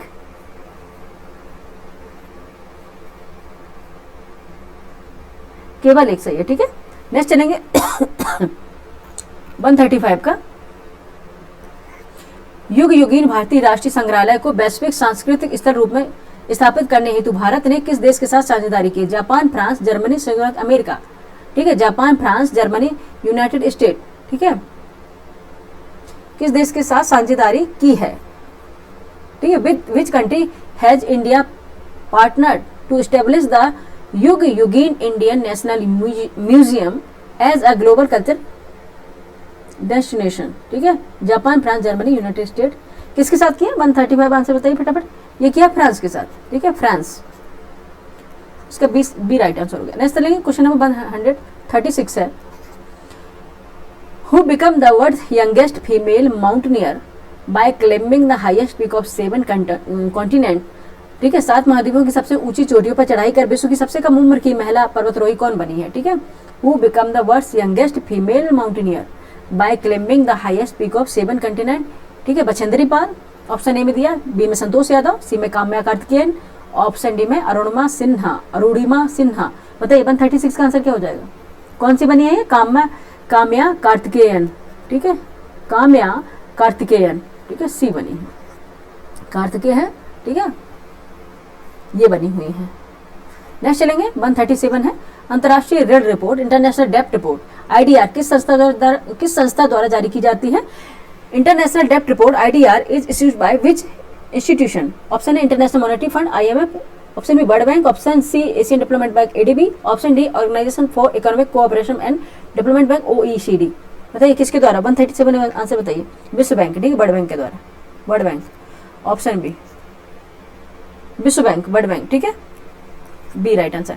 नेक्स्ट चलेंगे 138, ठीक है, 138 सैयद मोदी अंतर्राष्ट्रीय बैडमिंटन टूर्नामेंट, सैयद मोदी अंतर्राष्ट्रीय ओहो जल्दबाजी में क्या बोल, सैयद मोदी अंतर्राष्ट्रीय बैडमिंटन टूर्नामेंट 2024 के संदर्भ में निम्नलिखित पर विचार करना है, ठीक है, consider the following statement which reference to Syed Modi international badminton tournament कौन सा? 2024 की बात हो रही है, ठीक है। फर्स्ट इस टूर्नामेंट का आयोजन हैदराबाद में किया गया। सेकंड, महिला एकल खिताब पीवी सिंधु ने चीन की वू लियो यू को हराकर जीता है।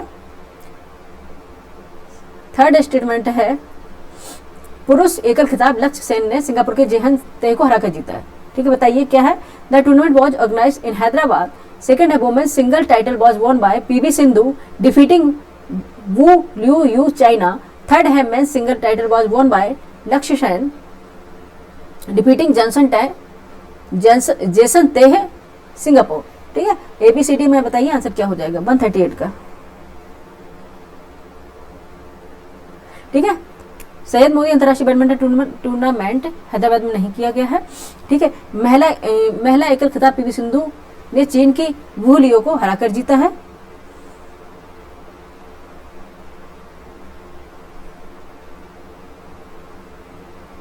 ये सही है। पुरुष एकल खिताब लक्ष्य सेन ने सिंगापुर जेसन को तय को हराकर जीता, ये भी सही है। 2 और 3 बी आंसर होगा, बी आंसर होगा, ठीक है, फटाफट करेंगे।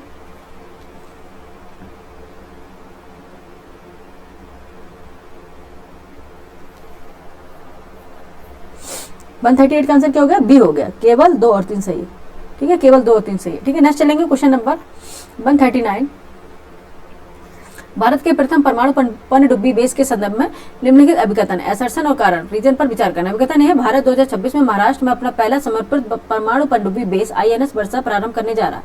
कारण आर है, इस बेस का उद्देश्य बंगाल की खाड़ी एवं हिंद महासागर क्षेत्र में भारत की समुद्री क्षमताओं को बढ़ाना है, ठीक है। Consider following assertion and reason with reference to India first nuclear submarine base. Assertion है, India is going to commission its first dedicated nuclear submarine base INS Varsa in Maharashtra in 2026. Reason are the aim of the base in the enhance India's maritime capabilities in the Bay of Bengal and the Indian Ocean region. ठीक है, बताइए answer क्या हो जाए 139 का? पहला समर्पित परमाणु बेस स्थापित करने जा रहा है, गलत है, गलत है, गलत है, गलत है, एक गलत है, 8 सही है, ठीक है, एक गलत है, 8 सही है। इस बेस पर उद्देश्य बंगाल की खाड़ी हिंद महासागर क्षेत्र में भारत की समुद्री क्षमताओं को बढ़ाना है, ठीक है, ये सही है, ये गलत है, 8 सही है। Option D, A is correct, R is incorrect, R is correct, A is incorrect, R is correct. Option D हो गया इसका राइट आंसर, ठीक है, 139 का डी होगा। ए गलत है, ए गलत है, 8 सही है। नेक्स्ट चलेंगे क्वेश्चन 140, फटाफट करेंगे बच्चे, हमें 1 घंटे से पहले करना है। हाल ही में चर्चा रहा स्पंज पिग बुचेरिंग घोटाला किससे संबंधित है? The recently discussed sponge pig butchering scam is related to, option A खाद्य अपमिश्रण, ऑप्शन ए मांस उद्योग अवैध कारोबार, option C cyber fraud, option नकली दवाओं का काला बाजार, ठीक है। अल्टरेशन से है, illegal business and meat industry, cyber fund fraud है, या ब्लैक मार्केट और फेक मेडिसिन है। बताइए 140 का आंसर क्या होगा? साइबर फ्रॉड से है, ठीक है। कौन सा? साइबर फ्रॉड सबसे ज़्यादा भी हो रहे हैं जो। नेक्स्ट चलेंगे, क्वेश्चन नंबर 141 है, उत्तर प्रदेश में टीबी मुक्त प्रदेश अभियान के तहत संक्षय निक्षय समित्र किसे बनाया गया है?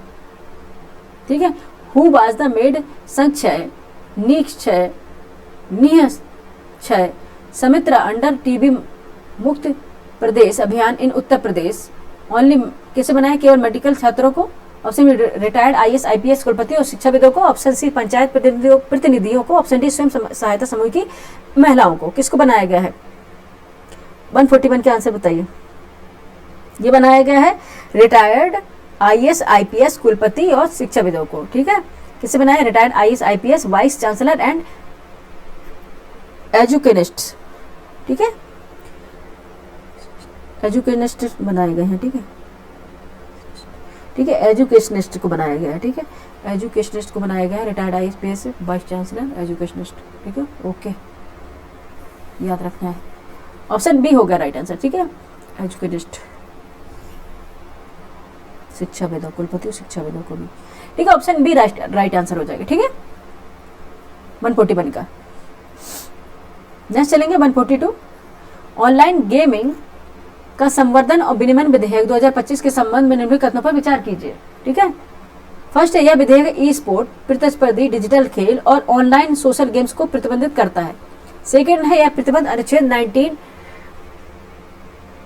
फर्स्ट जी के तहत कानूनी चुनौती का सामना कर सकता है, जो किसी भी व्यवसाय या पेशे को करने की स्वतंत्रता प्रदान करता है, ठीक है। Consider following statement regarding the promotion regulation of online gaming bill 2025, the bill ban, ठीक है, the bill bans E sport, competitive digital sport and online social games. Second है, the ban may face legal chancellor under, ठीक है, legal chancellor की बात है, challenge under article 19 first G which provides freedom to practice any profession और occupation, ठीक है। क्या आंसर होगा? जल्दबाजी में पढ़ने में ऐसा हो जाता है बच्चे। आंसर बताइए क्या हो जाएगा 142 का, ठीक है, क्या हो जाएगा? प्रतिबंधित नहीं किया है, ओनली 2 सही है, आंसर हो जाएगा केवल बी, ठीक है, केवल बी, ठीक है, ऑप्शन बी राइट आंसर हो जाएगा। नेक्स्ट चलेंगे, क्वेश्चन नंबर 143 है, हाल ही में किस राज्य सरकार ने पर्यटन वहन क्षमता टूरिस्ट कैरिंग कैपेसिटी TCC का सर्वे मूल्यांकन कराने का निर्णय लिया है, ठीक है। Recently which statement government has decided to conduct a survey evolution of tourist carrying capacity TCC, ठीक है। Option Himachal Pradesh, option B Uttarakhand, option C Goa, option D Meghalaya. 143 का आंसर बताइए क्या है? उत्तराखंड, ठीक है, उत्तराखंड है। पर्यटन वहन क्षमता टूरिस्ट कैरिंग कैपेसिटी TCC का सर्वे मूल्यांकन कराने का निर्णय लिया है उत्तराखंड ने, ऑप्शन बी है राइट आंसर, ठीक है। नेक्स्ट चलेंगे 144, पहलगाम आतंकी हमले में शामिल आतंकवादियों को निष्प्रभावी न्यूट्रलाइज करने के लिए भारतीय सुरक्षा बलों ने किस ऑपरेशन के तहत कार्रवाई की, ठीक है। Under which operation did the Indian security force take action of the neutralise the terrorist involve in the Pahalgam terror attack, ठीक है, पहलगाम टेरर अटैक। कौन सा था? Operation Sindoor, operation Mahadev, operation all out 2.0, operation Trinetra, ठीक है, कौन सा था बताइए जल्दी से फटाफट, सिंपल सा क्वेश्चन है।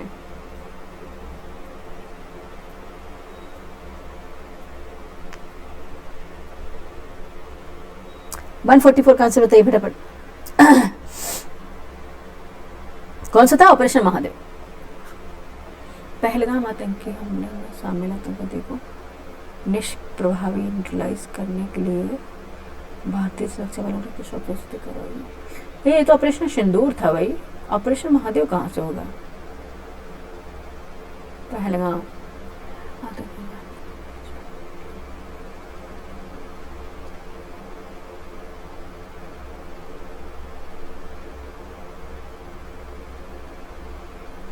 ठीक है, इसमें ऑपरेशन महादेव बता रहे हैं, लेकिन हमें तो ऑपरेशन सिंदूर लग रहा है बच्चे, ठीक है, हमें तो ऑपरेशन सिंदूर लग रहा है। एक बार देखेंगे इसको ऑनलाइन, ठीक है, हमें तो ऑपरेशन सिंदूर लग रहा है, लेकिन ऑपरेशन महादेव बता रहे हैं इसमें, ठीक है। ये मुझे थोड़ा क्वेश्चन, पहलगाम आतंकी हमले में शामिल आतंकवादियों को निष्प्रभावी न्यूट्रलाइज करने के लिए भारतीय सुरक्षा बलों ने किस ऑपरेशन के तहत कार्रवाई की थी? ऑपरेशन सिंदूर था भाई, ठीक है। ऑपरेशन महादेव कहाँ से है, महादेव तो कोई ऐसा हुआ ही नहीं था, ठीक है। ये तो मुझे गलत लग रहा है, ठीक है। ये थोड़ा हम इसको स्टाइल लगाएंगे, ठीक है। एक बार देख लेंगे, ये ऑपरेशन सिंदूर चला था, ठीक है। ये ऑपरेशन महादेव कहाँ से आ गया, ठीक है। एक बार देख लीजिएगा बच्चे, ये वाला क्वेश्चन थोड़ा मुझे इसमें कंफ्यूजन लग रही है, ठीक है। इसमें बी बताया है, घटना चक्र के जो टेस्ट है उसमें बी बता रहे 144 का, ठीक है, बी बता रहे, ठीक है। एक बार इसे देख लीजिएगा बच्चे, ठीक है। नेक्स्ट देखेंगे 144 हो गया, 145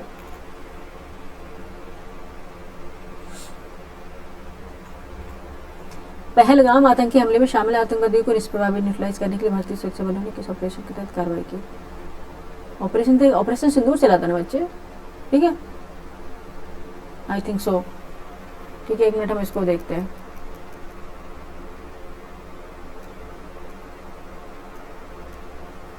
ठीक है। इसको हम स्टार लगा दे रहे हैं, ठीक है। आई थिंक ऑपरेशन सिंदूर होना चाहिए, ठीक है। नेक्स्ट देखेंगे 145 नोरो वायरस किससे संबंधित है। Noro virus is related to which disease. Option A त्वचा संक्रमण, स्किन इन्फेक्शन, पेट का flu diarrhoea, stomach flu and diarrhoea. Option C मस्तिष्क में संक्रमण, ब्रेन इन्फेक्शन यानी श्वसन रोग, रेस्पिरेटरी डिसीजेस, ठीक है। कौन सा होगा 145 का आंसर। पेट का फ्लू और डायरिया है, ठीक है, पेट का फ्लू और डायरिया है, स्टमक फ्लू एंड डायरिया, ठीक है, ऑप्शन बी होगा। नेक्स्ट देखेंगे, ठीक है। इसमें ऑपरेशन महादेव बता रहे हैं बच्चे, ऑपरेशन महादेव यहाँ बता दे रहे हैं, बी बता रहे हैं इसमें, ठीक है, बी बता रहे हैं इसमें। मैं कंफ्यूज हूँ, शायद बी हो भी सकता है, लेकिन ऑपरेशन सिंदूर हम है कि ये जब आतंकी हमला जो हुआ था, पहलगाम आतंकी हमले हुआ था, ठीक है, पहलगाम आतंकी हमला, ठीक है। तो उसमें दोबारा से अगर उनसे कार्रवाई की गई थी ना, तो ऑपरेशन सिंदूर के तहत की गई थी। महादेव कहाँ से आएगा, ठीक है। पहलगाम था, पहलगाम, ठीक है। नेक्स्ट चलेंगे क्वेश्चन नंबर, अभी हम देख लेते हैं इसको।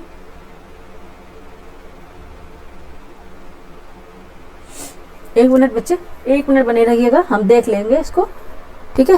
हमारे पास नेट किस काम के लिए है, ठीक है। 2 मिनट रुकिएगा बस, अभी हम इसका आंसर निकाल लेते हैं, क्योंकि हम नहीं चाहते कि कोई भी क्वेश्चन आप लोगों का गलत हो, क्योंकि इतने पे कंफ्यूजन, इतना सिंपल से क्वेश्चन में इतना कंफ्यूजन हो रहा है, मुझे लग रहा है। अरे भाई, पहले हमें सारे ये निकालेंगे, दिमाग खराब कर लेंगे पहले। पहलगाम आतंकी हमले में शामिल आतंकवादियों को निष्प्रभावी करने के लिए भारतीय सुरक्षा बलों ने किस ऑपरेशन के तहत कार्रवाई की। पहलगाम आतंकवादी हमले में शामिल आतंकवादियों को निष्क्रिय करने के लिए भारतीय सुरक्षा बलों ने ऑपरेशन महादेव के तहत कार्रवाई की। इस ऑपरेशन में भारतीय सेना, सीआरपीएफ और जम्मू कश्मीर पुलिस ने मिलकर 3 आतंकवादियों को मार गिराया। यह ऑपरेशन पाकिस्तान के आतंकी सरगनाओं को निशाना बनाने के लिए शुरू किए गए ऑपरेशन सिंदूर का हिस्सा था। ओके, देखो सिंपल से, देख मैंने कहा ना कंफ्यूज हो रहे थे, और कंफ्यूज होने से अच्छा है कि हम आंसर को देख लें, ठीक है, देख लें। क्या था बच्चे, 144 का आंसर क्या था, ऑपरेशन सिंदूर के तहत, इसका ही पार्ट था, ठीक है, ये इसका ही पार्ट था ऑपरेशन महादेव, ठीक है। इतना क्या, क्योंकि मैं भी कंफ्यूज हो गई, मैंने कहा ना, क्योंकि मैं भी कंफ्यूज हो गई। इसमें किसका पार्ट था, ये ऑपरेशन महादेव ही था, ठीक है। 144 का आंसर क्या था, ऑपरेशन महादेव ही था, बी था, ठीक है, ऑपरेशन महादेव था। इसके तहत ये ऑपरेशन सिंदूर का ही पार्ट था, ठीक है, ऑपरेशन सिंदूर का पार्ट था, इसलिए कंफ्यूज हो रही थी मैं, ठीक है। ऑप्शन बी इसका राइट आंसर होगा, ठीक है, ऑपरेशन महादेव, ठीक है, याद रखिएगा। अब इसका स्टार स्टार हम हटा देंगे, इसको कहाँ पे है, ठीक है, बी, ये तो बी ही था उत्तराखंड में। अरे यार, पूरा ही 143 का क्या था, बी था, हाँ। 144 में पहलगाम का था, ये ऑपरेशन महादेव था, बी था, ठीक है, याद रखिएगा, ठीक है। कंफ्यूजन हो गई, लेकिन इससे अच्छा है कि हम देख लें। पहलगाम आतंकी हमला में ऑपरेशन महादेव, ये ऑपरेशन सिंदूर का ही पार्ट था, ऑप्शन बी, ठीक है। 140 में जो नोरो वायरस है, किससे संबंधित रोग है, पेट और फ्लू यानी कि स्टमक एंड फ्लू डायरिया है, ऑप्शन बी था। 145 तक कर लिए थे हमने, ऑप्शन बी था। कई बार ऐसे फंस जाते हैं क्वेश्चन, ठीक है, हम लेट हो ही जाते ना चाहते हुए, ठीक है। नेक्स्ट देखिए 146, उत्तर प्रदेश में पूर्वांचल एक्सप्रेसवे मार्ग निम्नलिखित में से किस नगर से नहीं गुजरता है, ठीक है, आपको बताना है किस नगर से नहीं गुजरता। ऑप्शन है Faizabad, Ayodhya, option B Basti, option C Azamgarh, option D Mau ठीक है। In Uttar Pradesh the Purvanchal expressway route does not pass through which of the following cities, Faizabad, Ayodhya, Basti, Azamgarh या मऊ। ठीक है, 146 का आंसर बताइए कौन सा हो जाएगा। बस्ती से नहीं गुजरता, ये क्वेश्चन कई बार आ चुका है। 146 का आंसर है बी, बस्ती से नहीं गुजरता है। ठीक है, नेक्स्ट देखेंगे 147। मिर्जापुर निम्नलिखित में से किसके लिए सर्वाधिक विख्यात है। Mirzapur is most famous for which of the following. ठीक है, कजरी, चरकुला नृत्य, पवरा या उम्वारा या नकटा, ये कौन से फोक डांस होते हैं, फोक नृत्य होते हैं, किसके लिए प्रसिद्ध है। ठीक है, सबको ही जानता है, कजरी के लिए। ठीक है, कजरी के लिए, option A is right answer. ठीक है, नेक्स्ट देखेंगे क्वेश्चन नंबर 148। 148, यदि कोई शोधकर्ता टेराकोटा शिल्प पर फील्ड स्टडी करना चाहता है तो उत्तर प्रदेश का कौन सा ओडीओपी जिला उसे चुनना चाहिए। ठीक है, कौन सा होगा। If a researcher want to do field study on terracotta craft which ODOP district of Uttar Pradesh should she he choose. ठीक है, गोरखपुर, मथुरा, कन्नौज या जालौन। 148 का आंसर बताइए, गोरखपुर टेराकोटा के लिए फेमस है। ठीक है, घुमा दिया क्वेश्चन, आंसर वही है। ठीक है, नेक्स्ट देखेंगे क्वेश्चन नंबर 149। कृत्रिम बुद्धिमत्ता एआई और क्वांटम कंप्यूटिंग के बीच मुख्य अंतर क्या है। What is the main differences between artificial intelligence AI and quantum computing. ठीक है, आंसर क्या होगा। ऑप्शन ए एआई गणना गति पर आधारित है, क्वांटम संभावना पर है। ठीक है, AI is based on calculation speed, quantum on probability. Option B is AI is based on a data, quantum only energy. Option C है AI is always flawless, quantum not. Option D both are same. ठीक है, B क्या था, AI केवल data पर आधारित है और क्वांटम केवल ऊर्जा पर है। सी है एआई हमेशा त्रुटिहीन है, क्वांटम नहीं है। डी है दोनों समान है। 149 का आंसर बताइए फटाफट बच्चे, क्या हो जाएगा। एआई गणना गति पर आधारित है और क्वांटम संभावना पर। ठीक है, आंसर है AI is based on calculation speed, quantum और प्रोबेबिलिटी। ठीक है, option A is the right answer of this question. ठीक है, नेक्स्ट है 150। 150 निम्नलिखित में से कौन सा संरक्षित क्षेत्र कावेरी बेसिन में स्थित है। Which of the following protected area is located in the Kaveri basin. ठीक है, ऑप्शन ए नागरहोल राष्ट्रीय उद्यान, नागरहोल नेशनल पार्क, पापीकोंडा राष्ट्रीय उद्यान, पापीकोंडा नेशनल पार्क, सतमंगलम बाघ आरक्षित क्षेत्र, Sathyamangalam tiger reserve and Wayanad वन्यजीव अभ्यारण्य, वायनाड वाइल्ड लाइफ सेंचुरी। ठीक है, select the correct answer using the code given below A B C E, A B C D. E तो ऑप्शन उसमें होता है ना बीपीएससी में। ठीक है, ए बी सी डी, ये यूपी पीसीएस का है। ठीक है, 150 का आंसर बताइए फटाफट बच्चे। ठीक है, क्या हो जाएगा। अच्छा, ये हमेशा इसमें सभी में कर रखा है, इसमें पता नहीं प्रिंटिंग मिस्टेक है।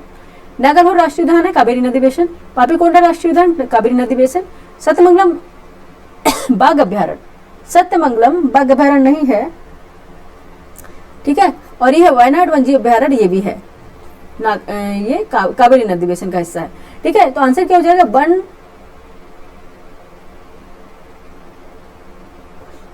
134 है 134। ओह माय गॉड, एक मिनट बच्चे, इसको हम स्क्रॉल कर लेंगे। एक मिनट, कई बार ऐसा होता है ना, कहीं दिमाग चला जाए और फिर क्वेश्चन गलत हो जाता है। ठीक है, इसका पहले हम सही से इसको लिखेंगे फिर। ठीक है, 1 2 3, बार बार हम ये देख के हम भी कंफ्यूज हो जा रहे हैं, एक बार प्रिंटिंग मिस्टेक है। नागरहोल जो राष्ट्रीय उद्यान है ये कावेरी नदी बेसिन का हिस्सा है। ठीक है, सतमंगलम बाघ आरक्षित क्षेत्र ये भी कावेरी नदी बेसिन का हिस्सा है। ठीक है, और है कौन सा, वायनाड जो वन्यजीव अभ्यारण्य है, वायनाड वाइल्ड लाइफ सेंचुरी, ये भी कावेरी नदी बेसिन का हिस्सा है। कौन सा नहीं, पापीकोंडा राष्ट्रीय उद्यान यानी कि पापीकोंडा नेशनल पार्क, ये हिस्सा नहीं है। ठीक है, इसको हम क्रॉस करेंगे और देन एलिमिनेट करेंगे और अब देखते हैं आंसर कैसे निकलता है। इसको एलिमिनेट करते हैं। ठीक है, 2 2 इसमें जिसमें है उसमें कर देंगे।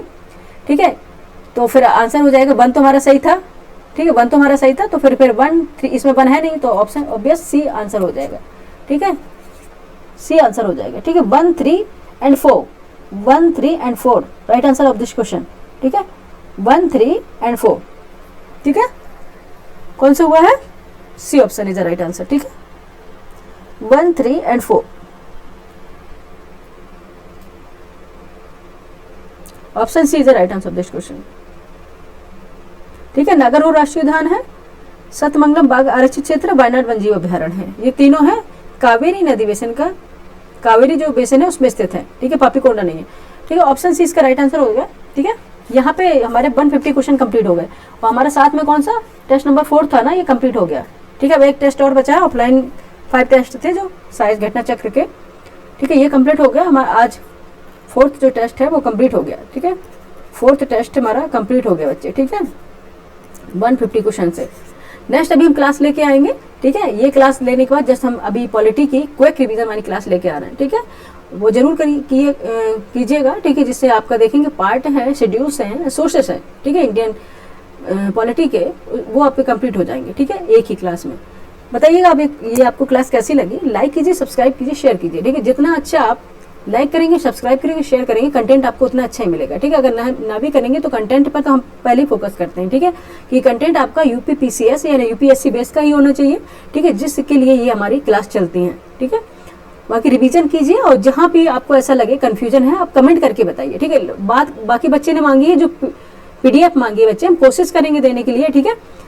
टेलीग्राम पर मुझसे अपलोड कर देंगे और लिंक आपको शेयर कर देंगे, ठीक है, लिंक आपको शेयर कर देंगे। आपको don't worry about it PDF, ठीक है, आपको चिंता नहीं करनी है, आप सिर्फ क्लास देख लीजिए और ज्यादा है तो स्पीड में लगा के देख लीजिए, हम तो वैसे भी स्पीड में ही क्लास लेते हैं, ठीक है। आई नो कि 12 अक्टूबर का एग्जाम है पीसीएस का और आप लोगों के लिए टाइम भी बहुत कम है, ठीक है, टाइम भी बहुत कम है। लेकिन जो अगर अब ये टेस्ट है, आपने देखा आरओ का एग्जाम हुआ था, तो टेस्ट से कितने क्वेश्चन, हुबहू क्वेश्चन तो कोई भी नहीं आने वाला, लेकिन आपको क्या वो टॉपिक आपका कवर हो जाता है, ठीक है, टॉपिक कवर हो जाता है। आप बताइएगा क्लास कैसी लगी और बाकी आप लोग अपने और भी सब्जेक्ट है उस पर रिविजन करते रहिए, जितना कोशिश होगी हम करेंगे आपकी मदद, ठीक है। Thank you for watching.